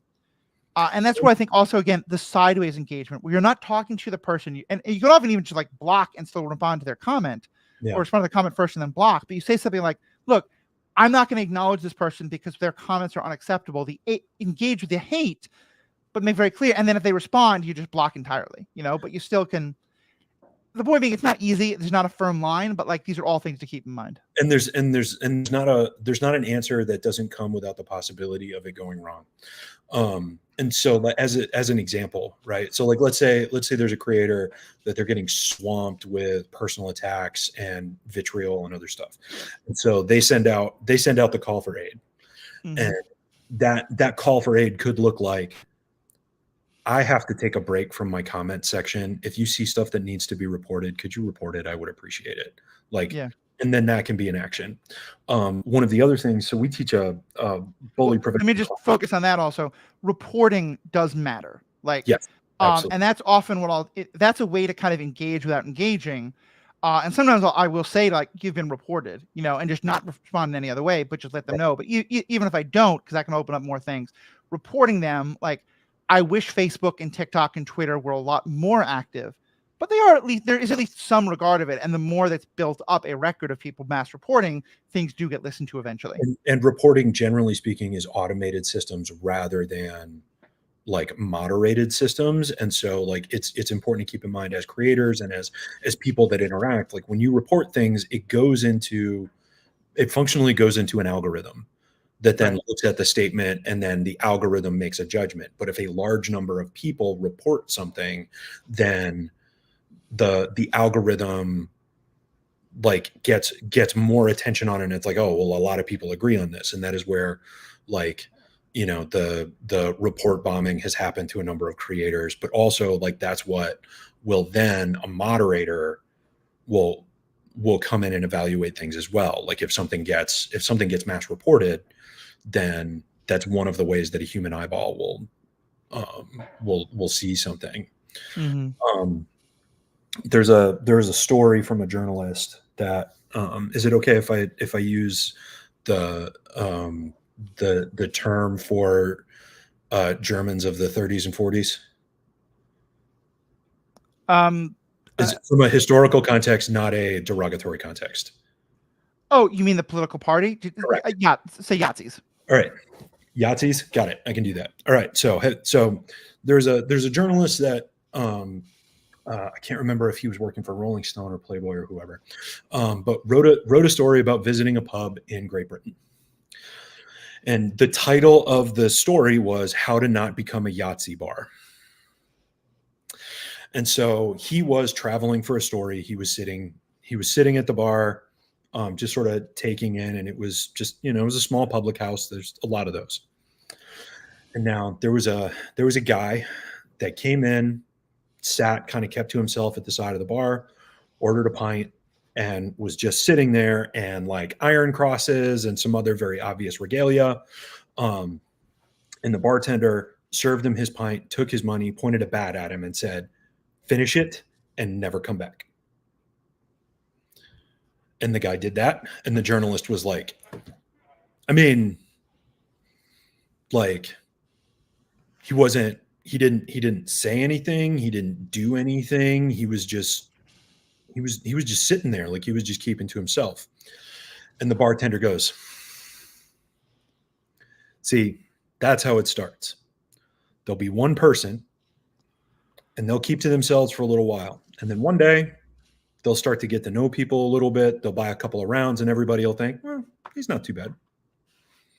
A little while after that, he'll bring in a friend. And they'll get to know some more people. They'll buy some rounds. And everybody will think, well, they're decent blokes. This isn't, maybe I've misjudged them." And then one day it'll be a table of them. And then the problems are going to start. And then there'll be 2 tables of them. And then there'll be 3. And then before long, you're a Yahtzee bar. Right. So you can't let the one enter in to be held safe, or you will be a Yahtzee bar. Right. And so then the other responsibility we have within our comment section is allowing grace to people for whom grace can be extended. Because there are creators that I disagree with their point of view on stuff, or may have said insensitive things because they were not aware. I have mispronounced you twice in our recording. These are, it's like there are ways to be able to call people in. Mm-hmm. And be able to create a space to extend grace in those contexts.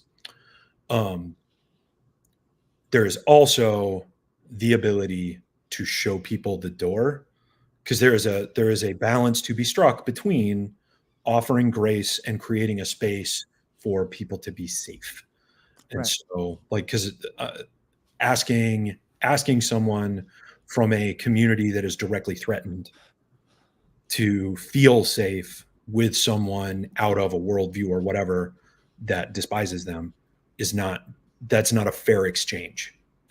That's uneven amounts of skin in the game. And so I do not know how to keep that balance. I'm not going to lie. I don't know how to strike it. I don't know what the answers are. I have absolutely no guidance, but those are the Well, and I think again, and this is the whole larger conversation we can get into about criminal justice and stuff like that. But I think it's again that because we live in such an either or world, again, look at any conversation around how we respond to hate. There's often the sense of okay, well, this person comes from a situation where violent crime was all around them. And some people want to throw the book at them and try them as an adult and do all these terrible things. You push back against that and people will say, oh, so you want to let them go free? It's no, not the slightest. Take this most recent School. Those are the two options. Yeah, take this most recent school shooting by, I think it was like he was a 14 or 15-year-old whose father was clearly allowing him to have access to guns, who clearly was raised in a home that I think made him very susceptible to a lot of these grooming and stuff like that. I can have a lot of sympathy for that. And I can have a lot of understanding of there are things that happened in this person's life that caused him to become the person he was. And I want to look at that from the perspective of, can those things be undone before we just write this person off forever? And B, what can we learn about them so that the next person doesn't fall through the cracks? But I can also do all that saying that whatever we think about how he became the person who walked into that school with the gun his father gave him and shot a bunch of people, he is that person now. And so we absolutely cannot put him in a position where he's going to be able to harm someone again while he's still in any danger of being this person. And so, yes. And like, I don't love the current prison system, but if that is the current prison system, then yeah, I do still want him to be imprisoned. I do still want him to be placed in a situation where he cannot hurt anyone again. But that doesn't mean he's evil and we hate him and we want him to suffer. It can be, we want to recognize that he's humanity. And so as one of my other favorite creators saying now, he deserves soup, his favorite kind of soup. He should be well fed in prison. Prison shouldn't be a suffering experience, but also it can be like, we can try to rehabilitate, or we can recognize rehabilitation is not possible, but without hating him, we can still do all we can to not allow him to be in a position that hurts anyone ever again. And the focus of people's attention after something like that becomes on punishment. Mm-hmm. And that becomes a part of the conversation as well, where it's, this person did a bad thing, they should be punished.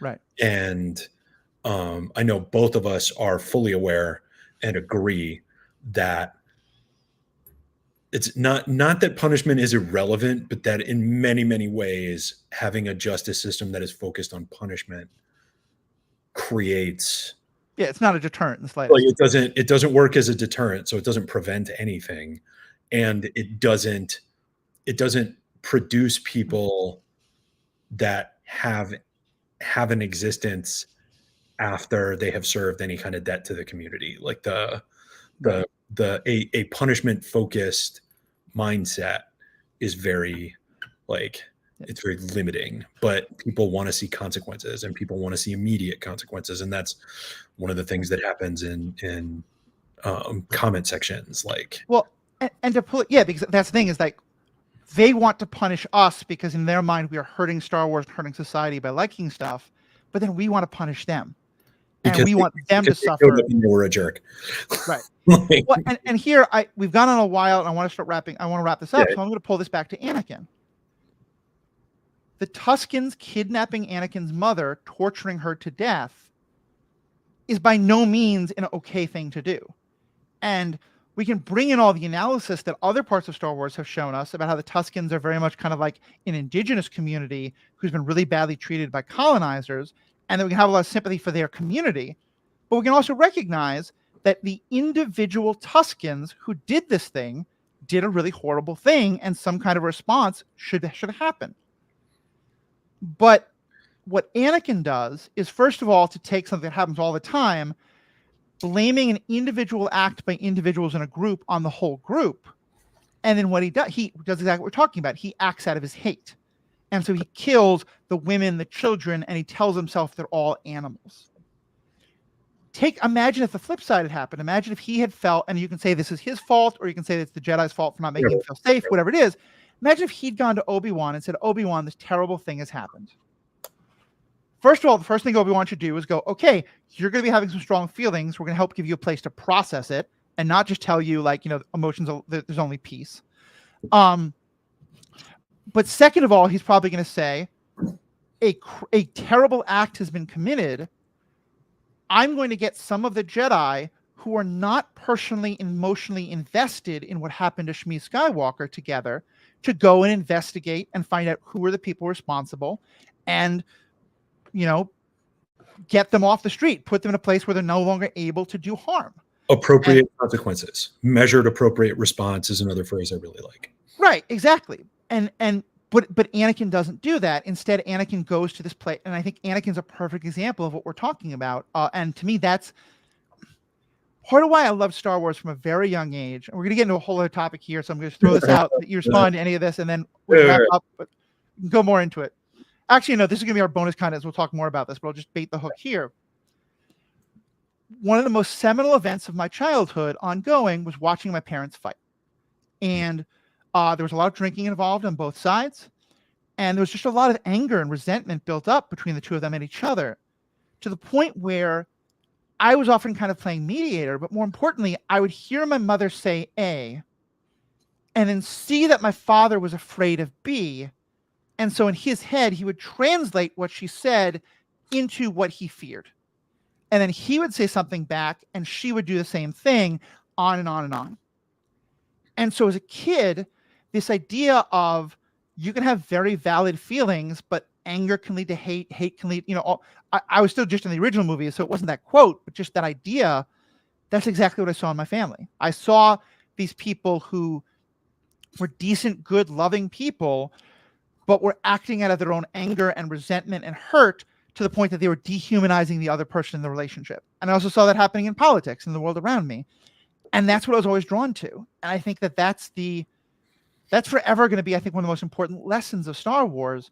And we can see, I think, Anakin, you're right, I never really experienced this until you explained it, but I think you're right. Anakin is a good example. The irony of it is that Anakin is a good example of people who want to see how grooming works, but then people have twisted him to use him for grooming. Yeah, in part because we're not having enough of these conversations. So yeah, and so like since Star Wars is sort of like, a Frankenstein's monster of tropes and political commentary and movie references and other things, like there's a whole bunch of stuff that George Lucas just like. He would take something he really loved, repeat it shot for shot, and put a Star Wars paint job on it. Like there's just so many things that was just how we did it. Just a couple of weeks ago, we rebroadcast an episode we did a while ago on a samurai movie called The Hidden Fortress, which has like there's so much banter that is just like, wait a minute. There are two kind of like know-nothing characters who separate because they argue about what they should do now that they've been thrown away, they've been freed, and they argue and fight, and then each of them gets captured in their own way, and they reunite. And if you watch the opening scenes with R2-D2 and C-3PO, it is almost shot for shot the exact same thing. Shot for shot, the banter is like, it's not exactly the same, but it's super close. Yeah. Like, but anyway, go on with it. Anyway, so we did a whole episode about that. Check it out. But anyway, go on with what you're saying. So the nature of something that is trope reliant and archetype heavy is that you're never going to explain yourself. You're just going to present something in media res. And then like an impressionist painting, the audience is going to take their personal experiences and they are going to fill in the color. They're going to mix the colors with their eyes and their own background and fill in some of the details. Right. Like, so it's just because we've already talked about the scene. I'm going to use this as the example. Anakin is sitting with Yoda in Revenge of the Sith, talking about the vision he's had about Padme's death. How many times has Anakin sat in that office? Yeah, we don't know. And depending on our background, like for me, living in existence that is very much like Yoda, Kenobi kind of mashed up together. Like the Luke Yoda scene in The Last Jedi, I have been both characters in that scene so many fucking times. Mm-hmm. Like, no, I fucked up. Yeah, I've been here. I have watched you do that. Like, mm-hmm. I've known you since you were 11, Alan. Thanks, boss. But anyway, so for me, this is happening a lot. This is happening a lot of times. Yeah. And Yoda can tell there's something wrong, but Anakin doesn't want to say anything about it. And Yoda can't get him to answer. But by the same token, if there is somebody that is more inclined to feel like Yoda is more emotionally distant or Yoda is more uncaring or any kind of characterization we want to do there, that this hasn't happened a lot. This hasn't happened very many times.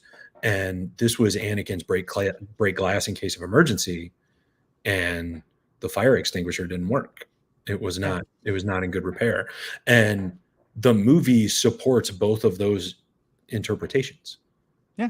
Because it does not provide an actual answer. If the prequels are told from Kenobi's perspective, I think collectively people's feelings about Anakin shift significantly. Yeah. If more of Palpatine's interactions with Anakin are shown, I think people's feelings about Palpatine shift significantly, because like Palpatine is like, he's not a character so much as he is like a plot point. Like he's events that happen to people. He's not a character with direct motivations and other things like that. Like he's so like, which is why like there's so much of the prequels that's like Faust. It's just okay. Oh, Anakin's Faust. Okay. Like, and I think and this is gonna be kind of the last point I make, and then we'll hear responses, and then we'll wrap up. Okay. But we're gonna have you back. There's so much more to discuss here, and this is again kind of opening up another can of worms. But I think hearing all of this, I think if I knew nothing else, I might think that these folks would love The Acolyte, because The Acolyte is all about, like, to me, The Acolyte is all about highlighting some of the institutional flaws of the Jedi that lead to. And then I think that if you have a perspective of the Jedi failed Anakin, The Acolyte actually sets that up really well. Part of what we're seeing is that Anakin was where one generation was radicalized, and is where still a lot of people are reached out as. Yeah. But now there's new generations, and the philosophies don't have to be, can often be self-contradictory. And again, there's lots of good reasons to dislike The Acolyte. I have a lot of problems with it. I think that was utterly brilliant. Many people disagree. That's fine. But when you get into it was all woke. It was, all the attacks that were happening on it before it was even released, etc. People taking quotes from the actors or directors completely out of context and running with them. Talking about other projects, like completely separate projects. Like, like, is that tapping into some resentment that is either legitimate or not? Absolutely. But are there absolutely folks in the alt-right and other similar communities that are feeding that are digging up those old quotes and taking them out of context because they see yet another opportunity to bring people over to the perspective of Kathleen Kennedy is killing Star Wars? Because again, remember, like, think about the things that are said by other members of the alt-right, like, and other members of just, those positions in general. It's all about nostalgia. Make America great again. And I wish, like, no one has ever said this, and very intentionally, and probably someone has, but you don't hear this. But if you think about it, all of the, like, Star Wars was so much better when it was Lucas, before Kathleen Kennedy, before Disney. It's make Star Wars great again. And that's not a coincidence. Oh, yeah. And I'm not saying, I think there's lots of people who think Kathleen Kennedy is terrible and hate Donald Trump, but I'm saying that there is the same cultural push of nostalgia, because again, it's go back to a time when you as a white man got to feel like you always saw your heroes on screen. And the whole world is reminding you that you are special. And there's also the aspect of, like, life is hard. Mm-hmm. So you didn't notice any of this complexity when you were 10 or 11. Star Wars was always this complicated. Star Trek was always this complicated. Pick a property. Like, art has always been this nuanced, has always been this elaborate. But when you encountered it and you fell in love with it, you weren't. Right. So the thing that you want is something that never was. The thing that you are craving is a world that is less complicated than the one you're living in, because it is a world where you are not responsible for all of the things that you are responsible for now. Right. And that is the craving, is this idea that things were simpler when they weren't actually. Yeah. This idea that things were greater when they weren't. Like, that's why I brought up that Princess Leia in 1977 was controversial. Because I think for me as a kid, like, that was who I was like, I learned from that. Oh yeah, women shouldn't just be helpless damsels. They should be participating in the rescue and making fun of the people rescuing them and back talk, It's funky. This is cool. Yeah, exactly. And so that was my normal. So I didn't see that as controversial. But then, a woman Jedi, that seemed like, and by then I'd realized like it's not. But I understand why someone didn't think Leia was controversial, thinks Rey is controversial, and thus thinks, oh, Rey is wokeism, and they're totally wrong. But yeah, because that nostalgia, that all that, that's where it comes from. And to your point about the Acolyte, of them hating the Acolyte despite the fact that it shows the Jedi's flaws. So like for me, like functionally all my complaints about the Acolyte are like budgetary type things. Like it was limitations placed upon the show because of runtime and some other stuff. Mhm. But so for me, the show is about an individual that didn't want to listen to women, that caused a tremendous amount of harm to the point of creating the origin story of whatever it is that Osha would become as a supervillain as she rose into her power. It was just a dark power. Right.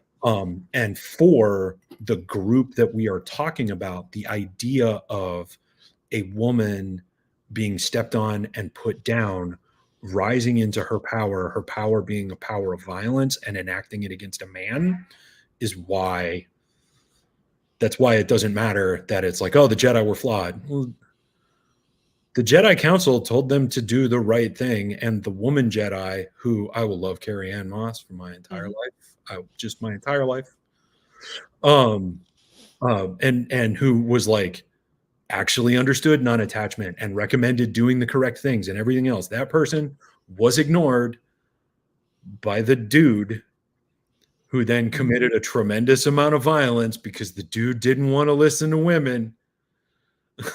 Yeah. I think it's definitely a part of it, but I also think it's that we have a new generation, and for whom Anakin isn't that interesting, is that the Jedi are right. The Jedi are good and pure. Because now the Jedi have become they're the ones who no one understands, who are all isolated. I'm like the Jedi. And so seeing that they like, it just, the point is that it can come from all directions, you know? And it's in the everybody's story, the story they make up about themselves. Such a good phrase. It's so freaking useful. The story they make up about themselves is that they are the hero, because everybody is the hero of their own story. Right. And so Anakin is the hero of his story, and he is the hero of those movies until he makes those bad decisions. But what was he supposed to do? Right. And now we get to the Acolyte. The Jedi are the good guys. The Jedi are just trying. What was Saul supposed to do? Like it, and it becomes the same conversation, and it does the same thing, or it can, where it removes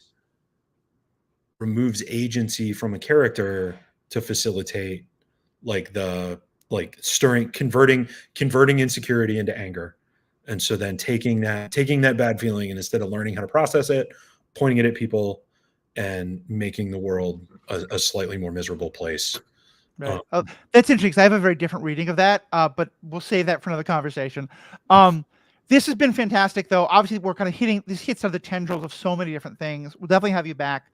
Let me give you a chance. That one doesn't get brought up very often anymore because it's an older property, and you referenced it earlier, and I was just like, "Oh God, yes!" Being in the Matrix was the Matrix. Oh yeah, exactly. It was a minefield forever. And it's why I think a lot of guys of our generation fell in love with Carrie Ann. A lot of people of our generation fell in love with Carrie Ann Moss at an early age. Anyway, give you a chance. Just give a last plug for where people can find you, and also just the 30 seconds for Level Up Sabers. So follow the link. It's going to be in the show notes. Level Up Sabers, we have been online for about a half decade at this point, in one iteration or another. But follow the link. If you're going to make a purchase, go through that way. It will support the pod and support some awesome folks, and ideally allow me the opportunity to come back on, because like if it's lucrative having me on, then they'll bring me back, and that would be nice. Yeah, it helps everybody.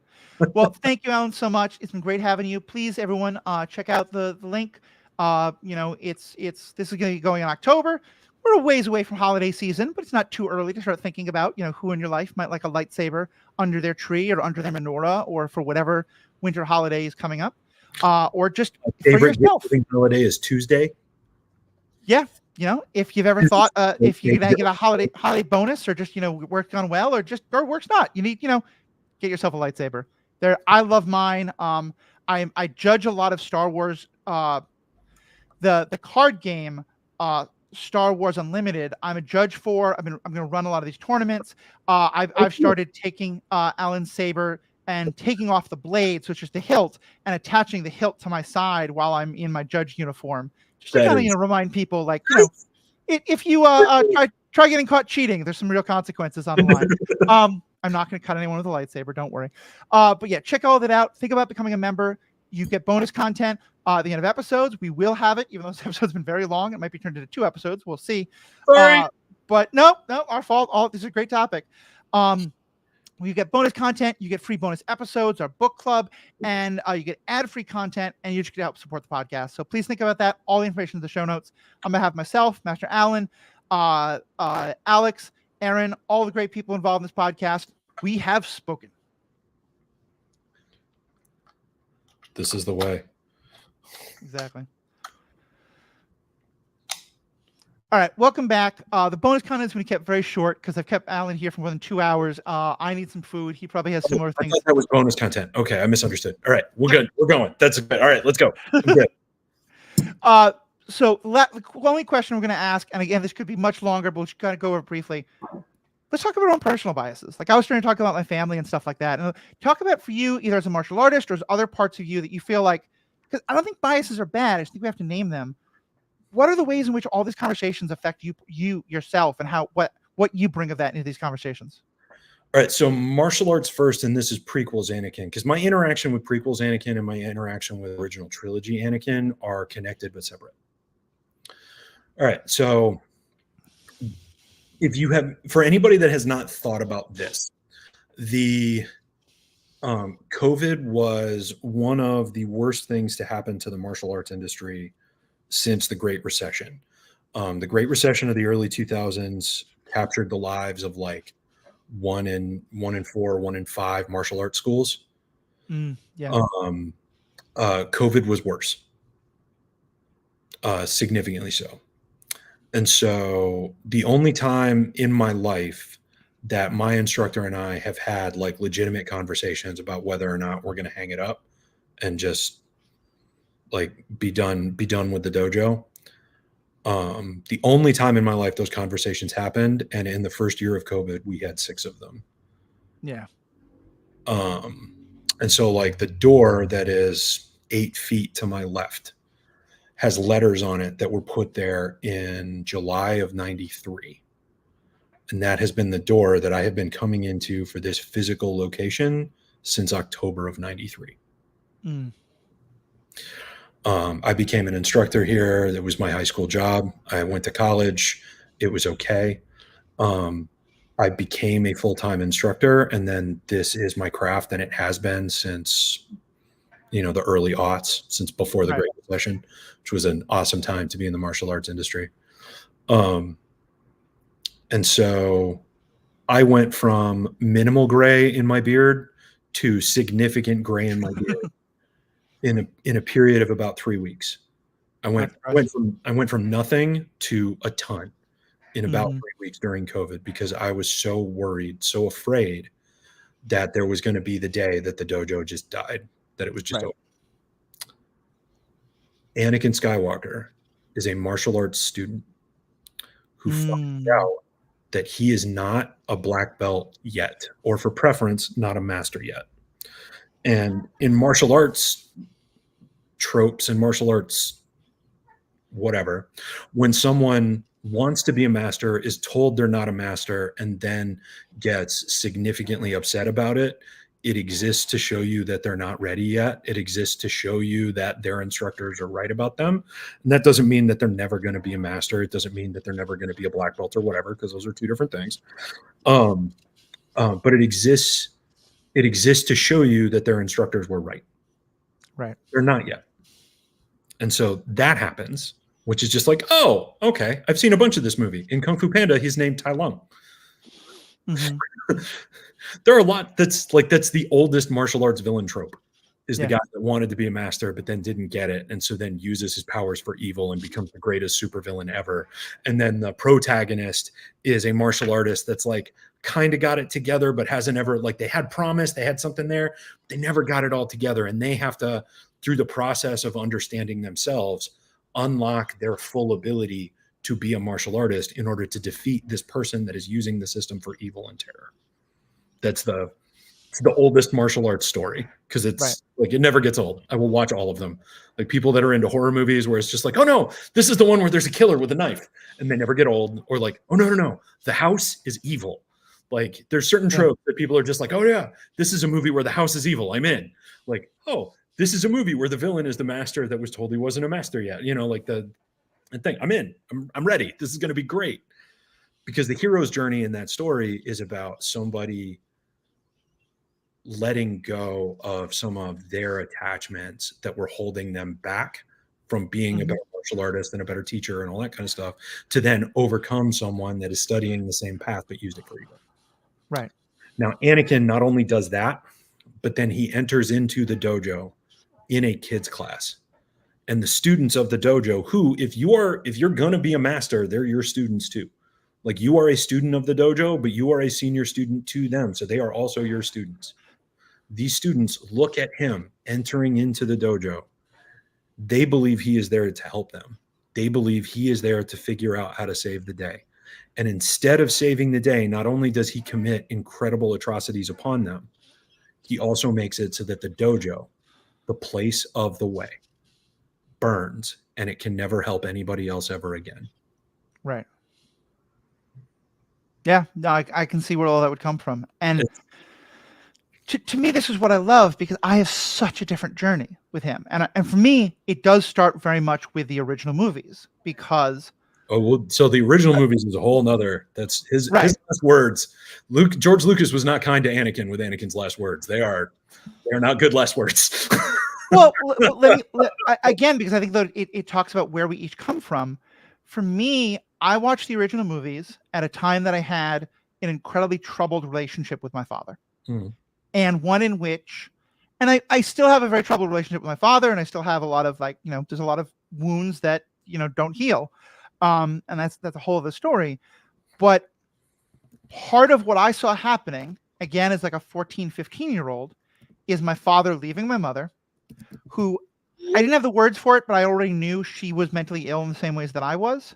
And then getting with my stepmother, who, in my mind, again, 14-year-old, 15-year-old, not making big, but getting into that black and white thinking, she was Palpatine to his Anakin.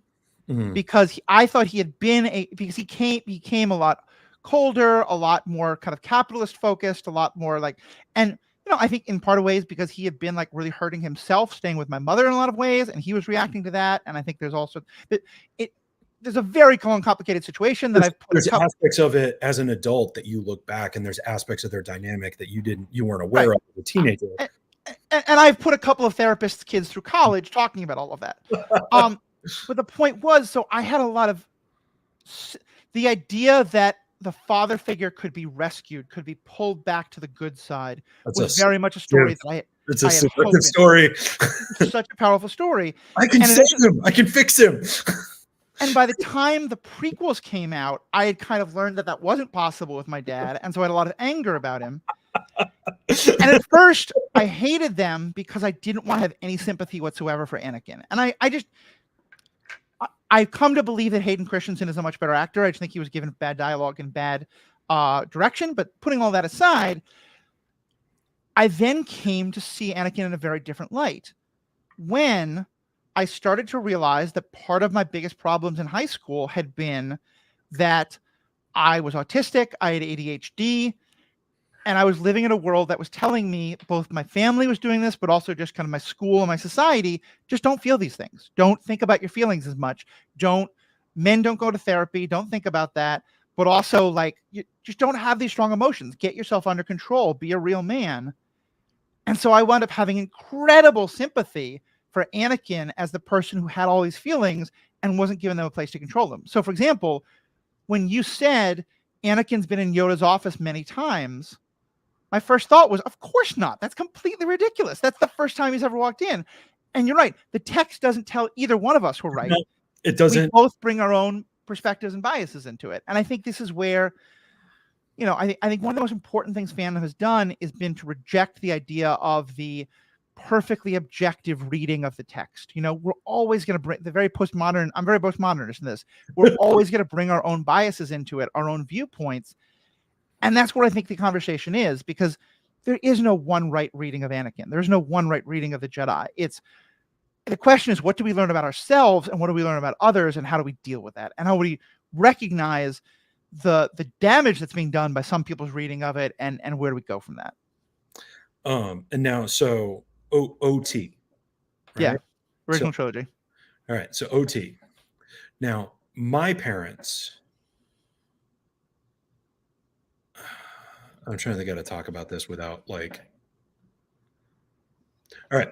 So I do not struggle under the baggage of parents that were NPD or NPD adjacent. Mm-hmm. Yeah. So just right off the top, right? NPC being narcissistic personality disorder. Mm. For those who don't.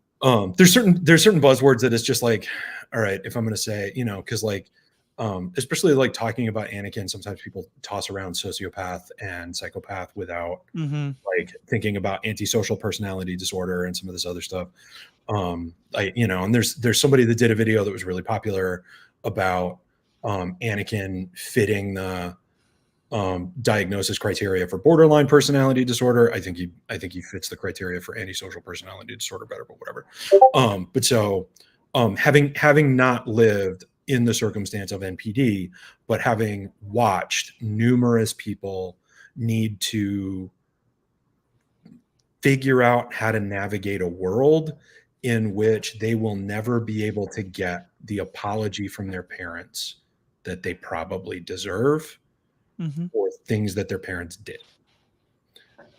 So Anakin in the OT, for me, one aspect of him is somebody that lived a life of incredible addiction, that was finally in their deathbed in the hospital and was saying to the only child that they had left that would still speak to them, no, it wasn't my fault. This was in me. This was in me before. This was in me.